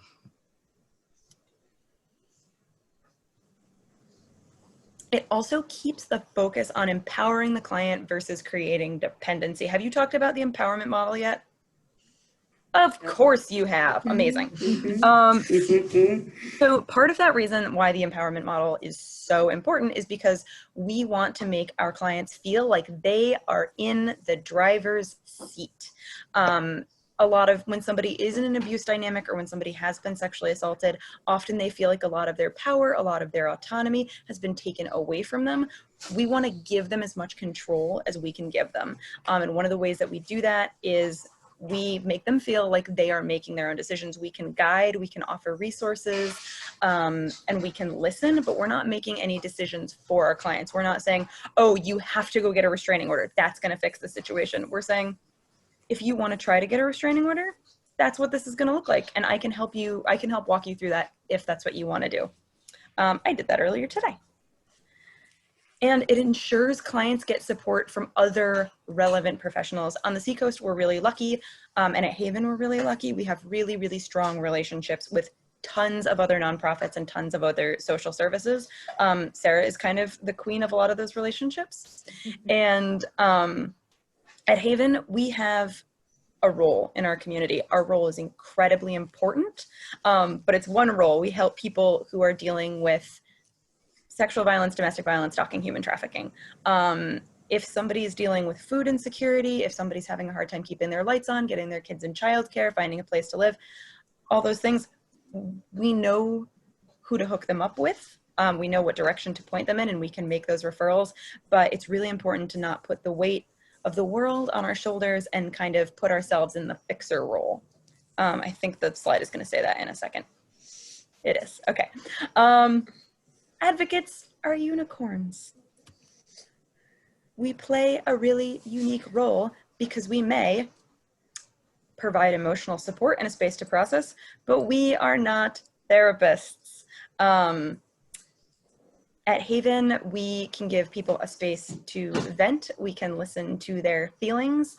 We can kind of process their emotions with them. We're not diagnosing people. We're not making treatment plans. We're not helping them diagnose their abusers. That's a thing that I don't know if this is common to other folks, but I have had plenty of callers who say, well, don't you think he has this? My perpetrator, don't you think he has this personality disorder? Don't you think he has this disorder? I don't know. I've never met him, and I'm not a therapist. I'm in school to be a therapist, but I'm not one yet, and I'm certainly not his therapist. So that's not our role. Our role is to validate. Our role is to affirm. It's to give resources, but we're not treating anybody. And that kind of goes, I'm going to go back for 1 second, if I can. That kind of goes back to where it says on the slide, creating dependency. We also don't want our clients to feel like if you establish a relationship with somebody and they've worked with you in a kind of a longer term way, it totally makes sense that they would ask for you on the hotline. But we don't want to set up relationships where we feel like we quote unquote own a client or we are case managers, which is what this bullet point says. So like, if I see a client at the hospital and we have a great rapport and she feels really comfortable with me, and then later she calls and says, hey, Kelsey came to the hospital with me and now I'm going to court. Could Kelsey come with me? Of course, that's an okay thing for her to ask. If she feels safe and comfortable with me, we're always going to try to accommodate that. But what we don't want is for our clients to become dependent on one individual because we're all here doing the same work. Theoretically, anybody could give the resources. Once you all have completed your 35 hours, you will be able to do many of the same things that I can do and that all of our advocates can do. And that's a really crucial part of kind of my self-care, is building a lot of trust and a really strong rapport with volunteers, with night staff, with day staff, and because that really gives me a lot of comfort if I have a caller at 3:30 or 3:45 and the caller needs something that's like kind of involved or something that I can't do before my day is over.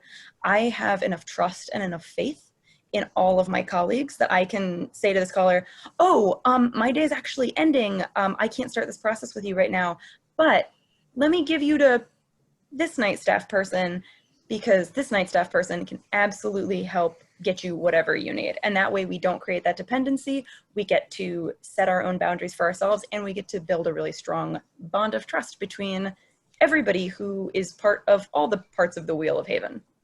I just said parts of the parts. It was good though. What was that? And just to give a brief clarification, because some of you have met Erin, whose title has case manager in it.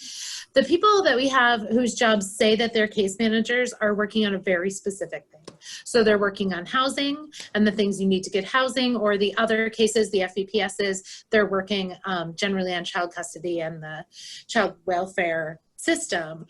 But even those staff members will tell their clients to call the hotline in the night for emotional support, right? That they're not the only person that they're working with.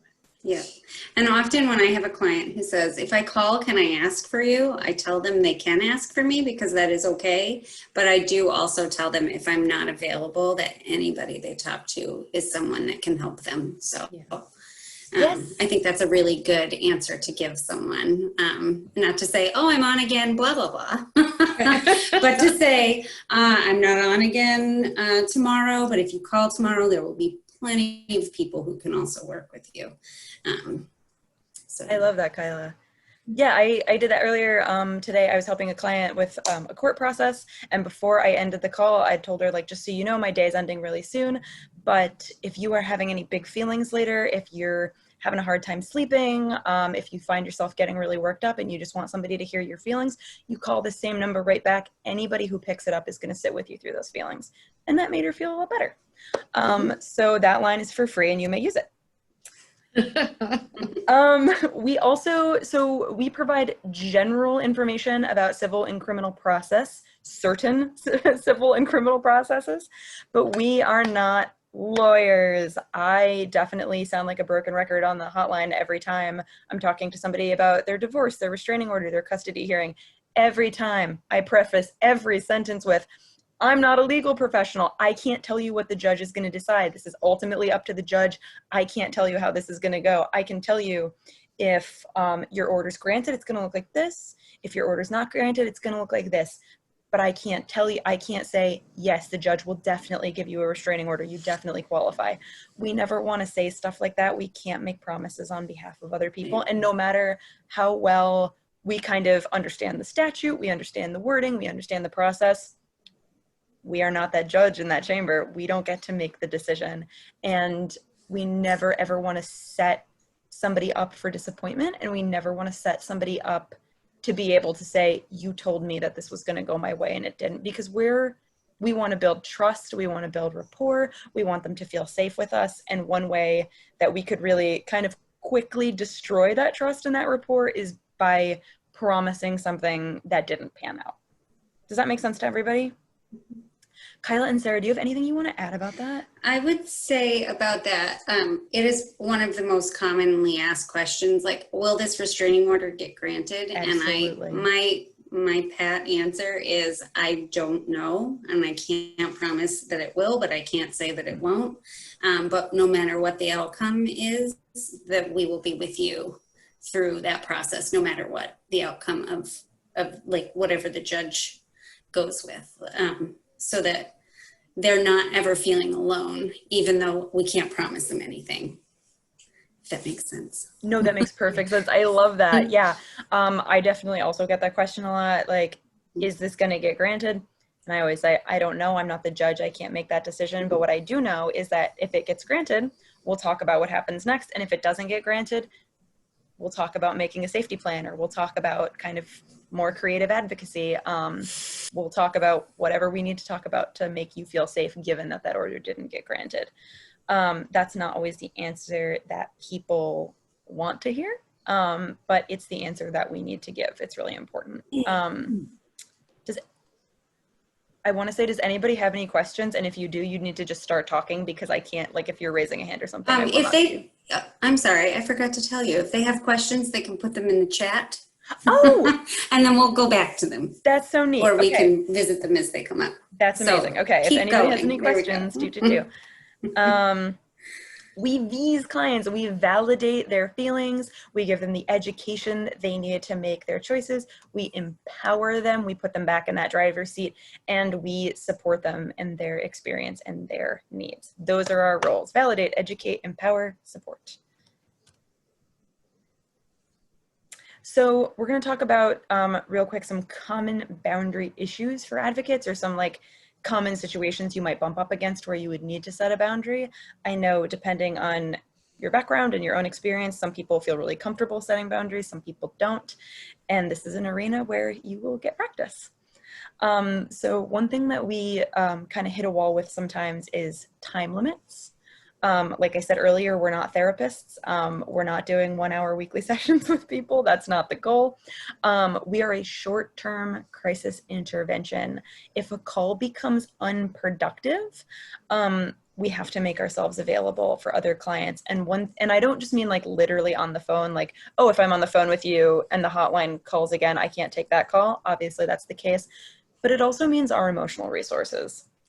If you take a call for an hour, let's say, and that call is not productive, and you hang up the phone and you feel exhausted, even if somebody calls an hour later, how prepared are you going to be to take that next call? So we need to take into account our own time and our own emotional resources. Kyla, what's a good benchmark when you, because I know I have my own, but I'd love to hear yours. When you've been on the phone for X amount of time, when do you start to tell yourself, like, we have to move towards wrapping this up? It does depend on the call and like the direction that it's going in. Like if it's someone who's really processing something for the first time, I very much so expect it to be a longer call. If it gets repetitious, if they start to saying the same things over and over again, that is not productive for anyone.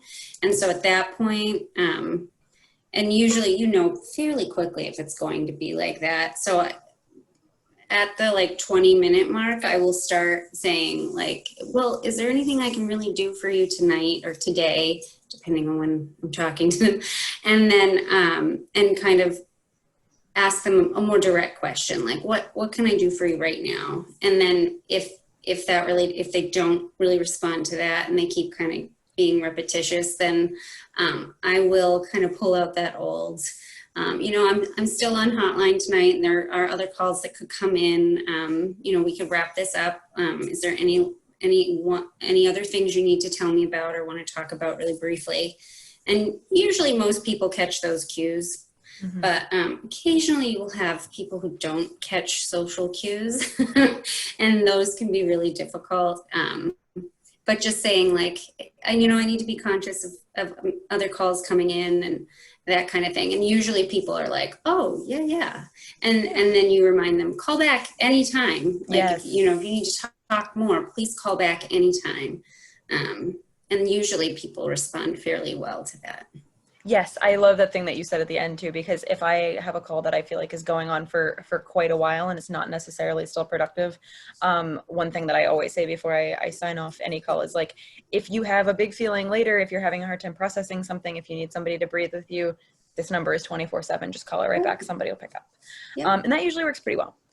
Other limits to services, so we do what we do with the time and the resources and the personnel we have available. We can't do everything for every person. So we can't go to every court hearing for a variety of reasons. We can't transport people. You can't put a client in your car. Sometimes our shelter is at capacity. Sometimes that's just the way it is. Sometimes people will ask you to do things that are not within our scope of services. One thing that I personally have gotten a number of times is sometimes on the hotline, people have asked me if I will pray with them. And Haven is not a religiously affiliated organization. We are a secular nonprofit. So unfortunately, that is not within our scope of services. If somebody does ask me that, I always say, unfortunately, that's not a service I can provide for you. But if it's important for you to pray right now, I can sit quietly with you while you have that experience. I've never had anybody push back against that with me. But that boundary is important to set for a couple of reasons. One is that we have our services, we have things we can and can't do. And it's also about, like I said earlier, managing expectations. If you do something for a client that's outside of our scope of services, if you say, yes, I'll pray with you, or yeah, I can totally give you a ride somewhere, what you're doing is implicitly setting up pressure on other advocates to do the same thing. What we don't want is for a client to call the hotline and say, hey, I need a ride somewhere. And for you to say, oh, I'm sorry, that's not in our scope of services. Unfortunately, I can't do that. And for them to say, oh, well, so-and-so did it for me. That's just an expectation. We don't want to put pressure on our colleagues, on our co-advocates, on the people doing this work with us. There are also limits on our resources. So not every client is going to qualify for every resource they might want. We might have exhausted all of our resources. We try very, very hard to offer everything we can think of. But sometimes we don't have magic wands. There are some things we can't do. And often the options we have to present to our clients is less than ideal. Wow, this hotline call I had earlier was very fruitful in terms of examples. I told the woman I spoke with on the hotline earlier, she said, I feel like I don't have any choices right now. And I went over all the different kind of plan A, plan B, plan C we'd made. And I said, you do have a lot of choices right now. None of them are good choices. None of them are ideal, but you do have choices. And like I said earlier about the restraining order thing, that's not always the answer everybody wants, but sometimes it's the answer that we have to give, and being truthful in setting boundaries is what's kind of ultimately going to be best for everybody in the long run. Does that make sense? Awesome, I'm seeing nods, love it. I'm going to go through this really quickly because I think that I talked about a lot of this already, but resist the urge to go into problem-solving mode to fix a client situation, because that is not empowering. We're not telling clients, oh, you need to get a restraining order. We're saying, hey, you have a bunch of options. You can do A, B, and C. Do any of those sound interesting to you? Do you want to know more about any of those? Clients may sometimes ask us to take the lead and may be angry when we don't. Again, especially for people who have been in kind of longer term domestic violence dynamics, they're used to not being given a lot of power. And sometimes being given power when you haven't had any in a long time, it can be scary. It can be overwhelming. So we want to try just as gently as we can to put them back in the driver's seat, to say, here are your choices. You know yourself best. You know your situation best. Kind of listen to your instincts, listen to your gut. Tell me what sounds right to you. We help people sift through their feelings, experiences, and explore options. Linda said earlier, let people vent. You don't let people abuse you. There's a difference between somebody yelling and somebody yelling at you. If somebody needs to be angry for a few minutes, you can let them be angry.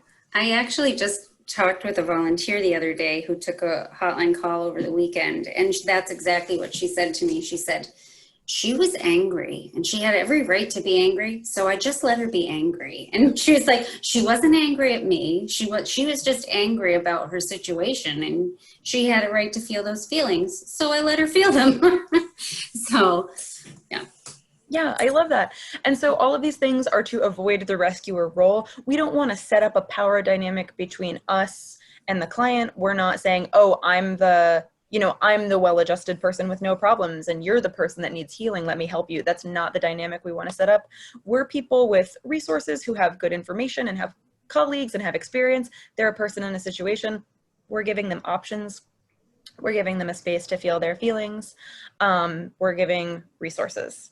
So we don't want to, the rescuer role really sets up a power dynamic that we don't want to set up. The most important advice anybody ever gave me about the hotline is that the hotline is talking on the phone. I know that sounds obvious. I know it sounds kind of silly, but that's what it is. It's a phone conversation. You've had phone conversations before with your friends and family members. You know how to talk on the phone. You're talking on the phone to somebody who needs to talk on the phone with you. Practicing letting go. So we are remembering, it's really, really important. Woo! Oh, hold on.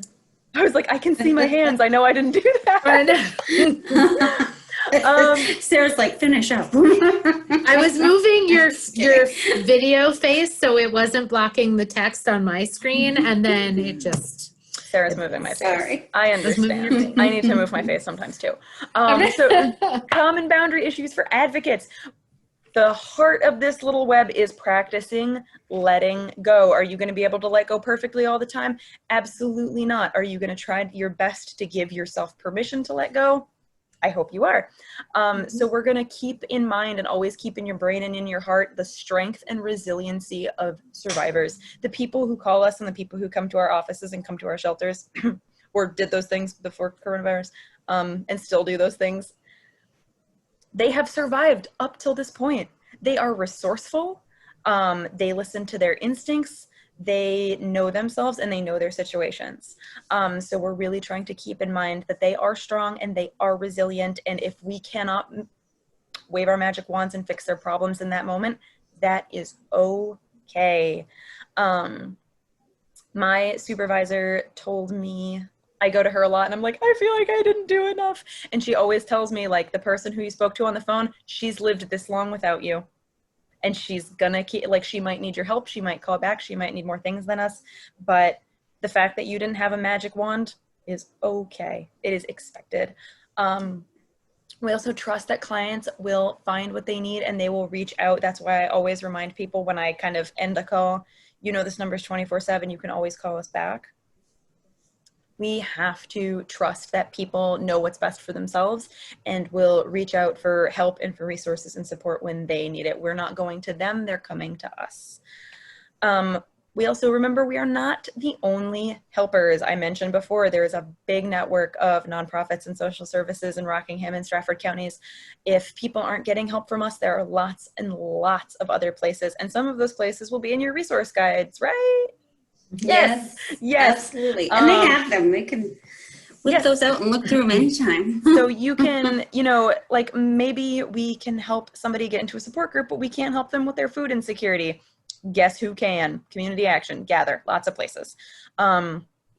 We are here to offer resources and to empower. We are not here to fix every single problem for every single person. And this next one is something that Kyla and I both just kind of mentioned, but it's never about us per se. If a client is mad, we may be the only safe person to talk to. My supervisor that I just mentioned, Karen, who's amazing and wonderful, once told me after I got yelled at by a hotline caller for like quite a while. It was a pretty robust yelling at. She said, that caller yelled at you because you were a safe person for her to yell at. And that put me right on my butt because I was very upset about having been yelled at. But Karen did an amazing positive reframe and let me know sometimes people, they feel disempowered, they feel scared, they feel small. And anger, it's not always the most productive emotion, but it's a big, powerful emotion. So if somebody needs to have that, it's not about you, it's about them needing to feel that feeling. And the most important, I'm going to say the most important part of practicing and letting go is processing. You can process with each other. You can process with staff. You can process with whoever's on with you that night. Process with a supervisor. It is super, super, super important to not take all of this trauma in, put it inside your heart, lock it up, and throw the key away. It is super important to let other people know when you have questions, if you're struggling, if you're having a big feeling. I know I say big feelings a lot. But that's like, I'm a big feelings person. And I think pretty much everybody on the client service staff has gotten a text from me at some point being like, I'm overwhelmed, please talk to me. And that is a totally okay text to send. And you, whenever you're on, if I'm your staff backup person, you will get a text from me. And I will tell you, if you are stressed, if you are overwhelmed, if you have a question, if you need to process, if you just are like, I feel weird about that call, please, please, please, please, please call me. And when I say that, I mean it. And everybody else at Haven does too. We want to every be single here for staff you. member. Every single staff member wants to be that person for you. I just want to let everybody know we have about 5 minutes. I'm cruising. You are cruising. I'm doing my best. You are doing an amazing job. So sorry, guys. Hang in there, guys. If she doesn't finish, you can call her on the hotline. No, I'm kidding. Like, what if you did though? Oh, okay. So this is more about boundaries. We're going to go through this super, super quickly. Yeah. When a client says, well, what would you do if you were me? Can anybody tell me what you feel like you might say? Anybody? Maybe something along the lines of like, I'm not in your position and you know what's best for you. I love that you said you know what's best for you. Yes, absolutely. We want to set that boundary and kind of deflect that question and say something like, I'm not you, I'm not in your situation. You know your situation, you know your life. Put that client back in the driver's seat. Yes, Olivia. Yep. Has something like this happened to you? What do we say? I get this question a lot. When we're talking about, domestic violence or sexual assault, has something like this happened to you? As the advocate, what do you think you would say to that? Maybe something like every survivor's experience is different and possibly not comparable. I like the direction you're moving that in, like everybody, we don't at Haven self-disclose. We don't tell people whether we are survivors or not because this work is very personal. Everybody comes to it for our own reasons. And especially because our personal experience in that moment with that client is irrelevant. We are not them, even if we've gone through something really similar. We are not them. We don't want to make it about us and our trauma. So in that moment, you could say something like, everybody comes to this work for their own reasons. But right now we're here to talk about you. And we're here to talk about your needs. And if you need to promise people you're qualified or you've been through this training, like go ahead. But we're not self-disclosing. Your trauma is not theirs. And we want to create that separation. What if you go to the hospital and the client waiting for you is somebody that you know? You guys know this. We talked about it Yeah, on we talked Tuesday. about it. This exact scenario. 2 words or less. Somebody else. Mm-hmm. You call the hotline. Yes. Somebody Yeah, else. yeah. You'd call. Yes. Yes, you'd call whoever you're on with, because you'll never be on alone. Like, the hotline will not be something that you call, actually, unless you're calling them back because you missed a call from them. Yes. So you will always be on with either daytime staff or night staff or staff backup, and you would immediately call them. Yes, Patricia. Yes. Yep. Great work, What if the Patricia. what if the client was comfortable, even though you knew them? You knew each other. You could offer to stay as a friend and Right. say, I can stay and be your friend or be your loved one in this moment, but I can't be your advocate. Okay. But we'll call another advocate. So. Oh, go ahead, Kelly. So, how close would it be considered if it's like, because I go to UNH and I see someone, an acquaintance I've talked to maybe once that had in my class, is that considered like, oh, I should call another person? I would say if they know you well enough to recognize you. If they know you by name, Okay. I would say it might be like a safe boundary to have. Yeah. Yeah. Or if you recognize them from your community, like I've gone to a CAC before and it's been someone from my community, and I recognized them, but they never mentioned recognizing me and didn't recognize me, partly because I had a mask on. But in that instance, I felt like it was okay to stay because we don't cross paths on a regular basis, and I don't, Because I'm also like, they might choose not to recognize you because they might be too embarrassed. So even if you probably recognize, I would probably just be safe and call someone else. Yeah. Yeah. Yeah. And you can also let them take the lead. Like if somebody were to say to you, oh, don't you go to UNH? Like that's a great time to be like, you know what, I do. And if you would like another advocate, I can absolutely call somebody for you. That's not a problem at all. Yeah. All right, thank you. Great. Awesome. So really quickly about confidentiality, obviously we're dealing with sensitive and personal things. People are not going to disclose to us unless they feel like those disclosures are going to be treated with the utmost respect. We are legally bound to treating all those disclosures confidentially. So we're not talking about our clients' issues with our family, with our friends, with our loved ones. We're talking about them with each other. So if you get a tough call and you call your supervisor about it and you process that call, that's not breaking confidentiality. If you had a tough call and then you told your roommates about it, that would be breaking confidentiality. Does that make sense? So we're not sharing names, we're not sharing any identifying details, and this is the law. Once you go through this training, you are a confidential advocate and you need to abide by that confidentiality. Woo! Ooh. This is exciting. Sorry, what was that last one there, about 35 hours or something? Oh, so once you go through this 35-hour training, you are a confidential advocate. You're going to get a certificate maybe in your email or something. So you'll get it in person. Oh, nice. So that means that you are legally bound to protect the confidentiality of our clients. And because we're doing this virtually, was that Anne who asked? Yes. Yeah. Because we're doing this virtually, your homework assignments count as part of that time. Your intake counts as part of that time. Your exit, not your exit interview, but your wrap-up interview, and then there'll be additional practice. So we've calculated all these assignments we're giving you as part of those hours. Yep. So we keep records of contacts for statistical purposes. I'm sure you'll be going over that later, what a contact log is and who you call them into. Sometimes it's me. Yep. Yes. So we don't have client files or anything like that. So that means when you are taking notes, we're only taking the most basic of demographic data. If somebody says to you, I'm 35, I have 2 kids, those are important things to know. But if somebody gives you like the details of their trauma history, you do not need to be writing all that down. We're talking basic demographic information. I'm sure they'll go over what all that information is with you when you get trained to do contact logs. Mm-hmm. And then once you're done with those notes, once you fill up a notebook or what have you, you can shred it or you can burn it. You will get additional guidance on this later. I like burning them. That's my favorite thing to do. But there's Kyla, we've talked about Kyla. I'm just kidding.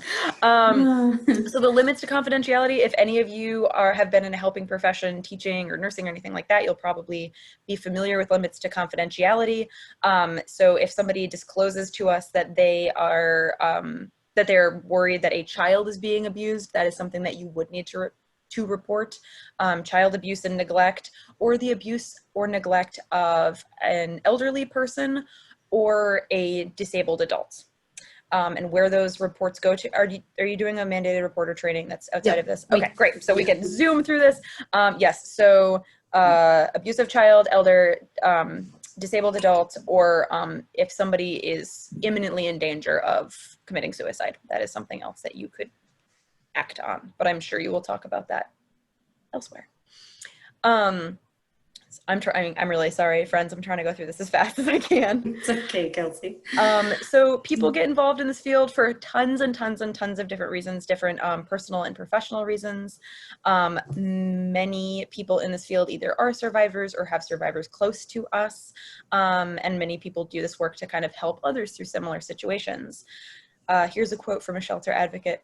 Hearing stories day after day about the horrible things that humans inflict on others fills me with rage, not only towards the abuser, but also towards our system for repeatedly failing to support.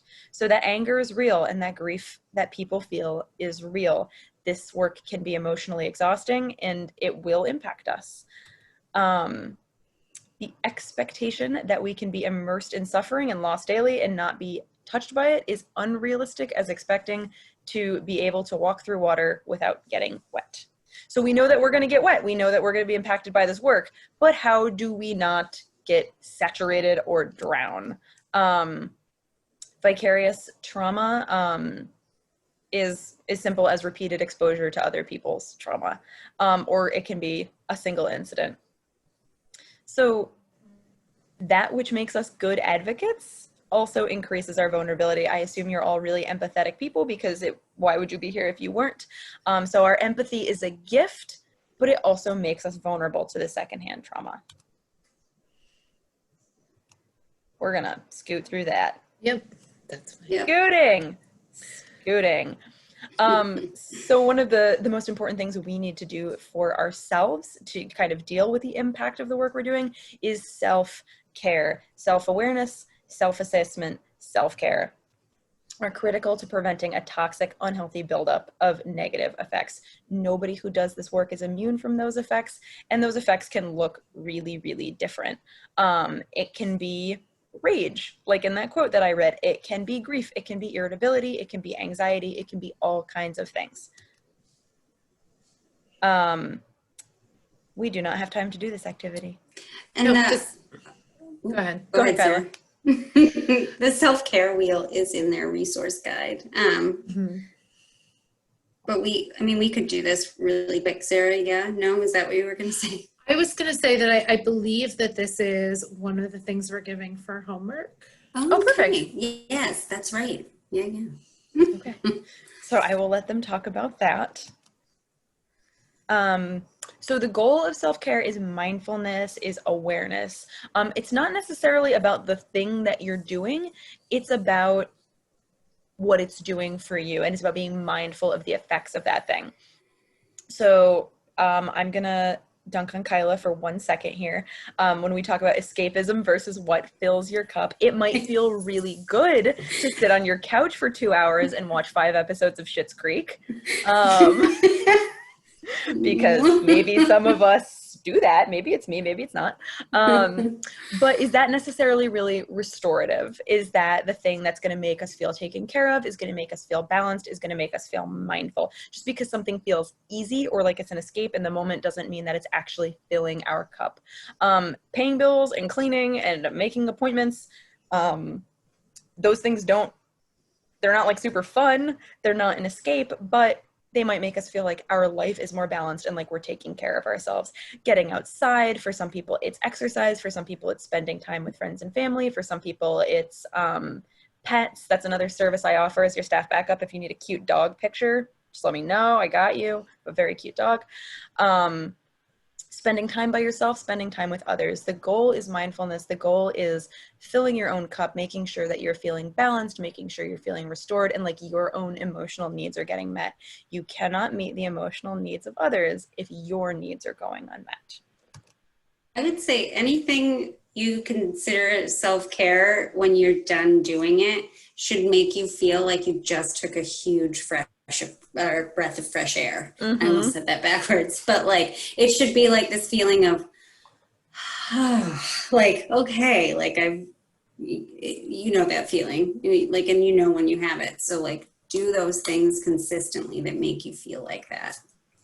And they don't have to be expensive things or time-consuming things. Like your self-care does not need to be a day at an expensive spa. It could be making yourself a cup of tea and sitting down to drink it, or watching a cat video or looking at a dog picture if that's going to make you breathe and relax your chest. So yeah. Yes. I love to spend 5 minutes on my yoga mat. I'm not doing yoga, I'm just like laying down, or watering a houseplant. Those are great self-care activities that cost $0. So it's really important that you use the support systems we have in place, and the support systems that we have in place are each other. You will have a staff backup. You will have people behind you. You will have a supervisor. So checking in with those people, if something's sticking with you, if you have a question, if you're not sure, my number one question I call everybody with is, I think I did the right thing, but I'm not sure. If something's sticking with you in that sense, call whoever's behind you. You can check in with whoever's on during the day. If you want to call in your contact logs and process calls, that's totally fine. Feedback and support is what we are all here for each other. Excuse me. And just so you all know, we all do this all the time. I told you at the beginning, I've been taking hotline calls for 5 years. I will still call Kyla and be like, I feel weird, help. It's not because you're new. If you have any feelings of insecurity or like, maybe I'm not good at this, or maybe it's not for me,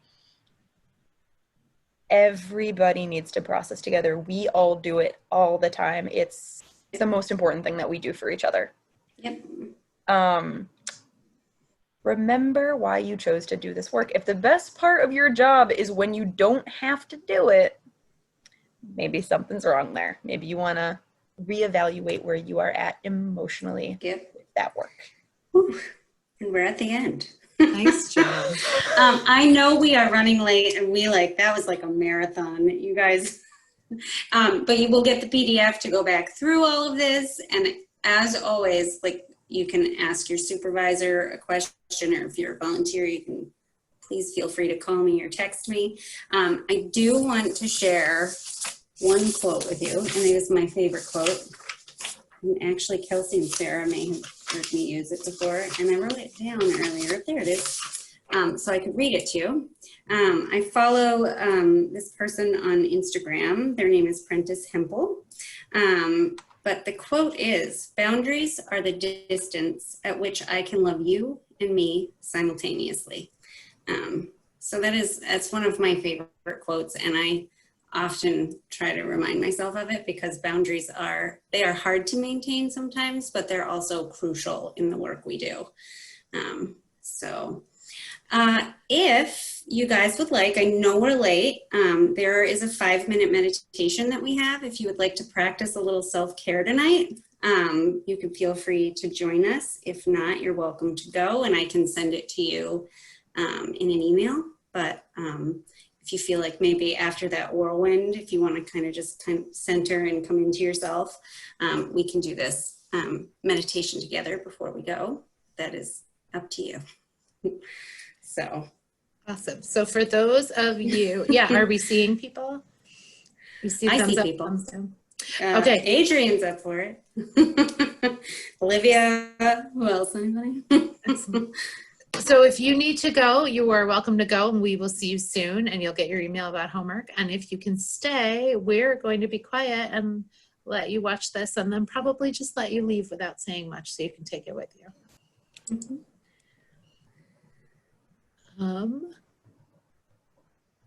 Hopefully assuming that we gotta mute.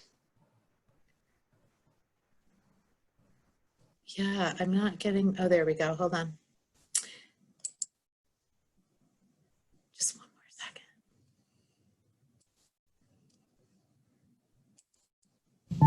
Hey there, and thanks for gifting yourself these next few minutes.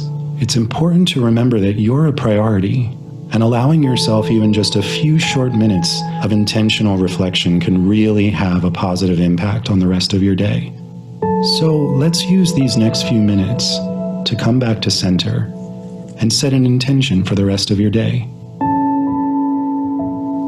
Move into a comfortable position, whether you're seated at your desk at work or laying on the couch at home, and gently close your eyes and shift all of your attention onto your breathing, taking slower, deeper breaths than you've taken all day so far.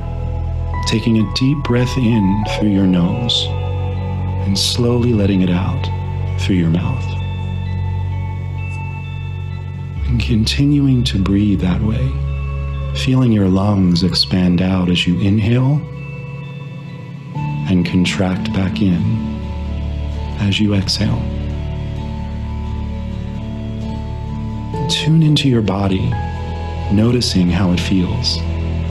Noticing if there's anything that it's trying to tell you. Notice any place of tension or tightness in your body. And give those areas permission to relax, sending love into those areas. Thank your body for taking such good care of you, and let it know that it's okay to rest and relax for these next few minutes.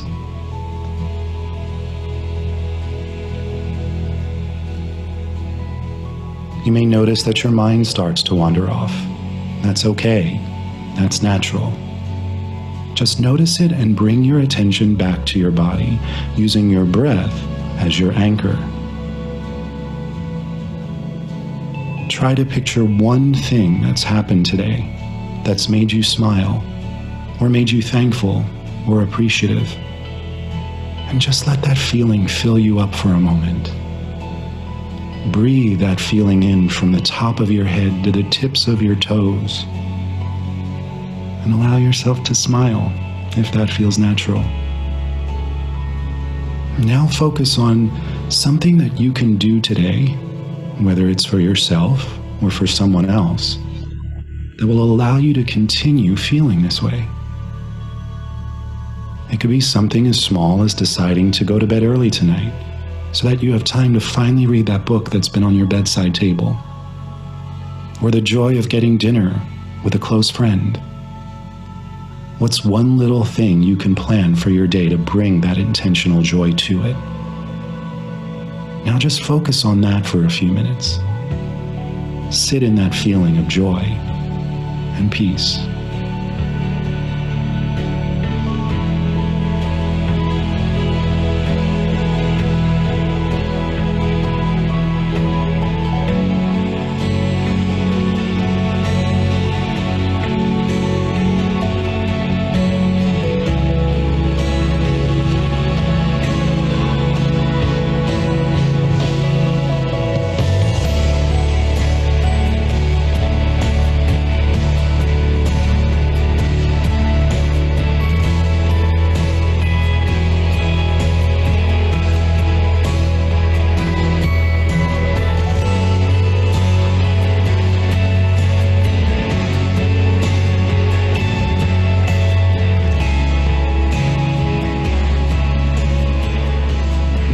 Take a few more deep breaths together. A deep breath in, feeling your lungs expand out as you inhale, and everything contract back in as you exhale. Again, an even deeper breath than the one before it, holding that breath for a beat, and exhaling everything out.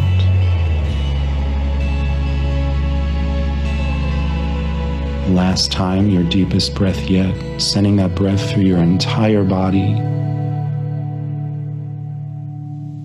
And exhale it out. And in your own time, slowly bring your awareness back to where you are. And thank yourself for taking these few minutes to just be intentional and kind to yourself.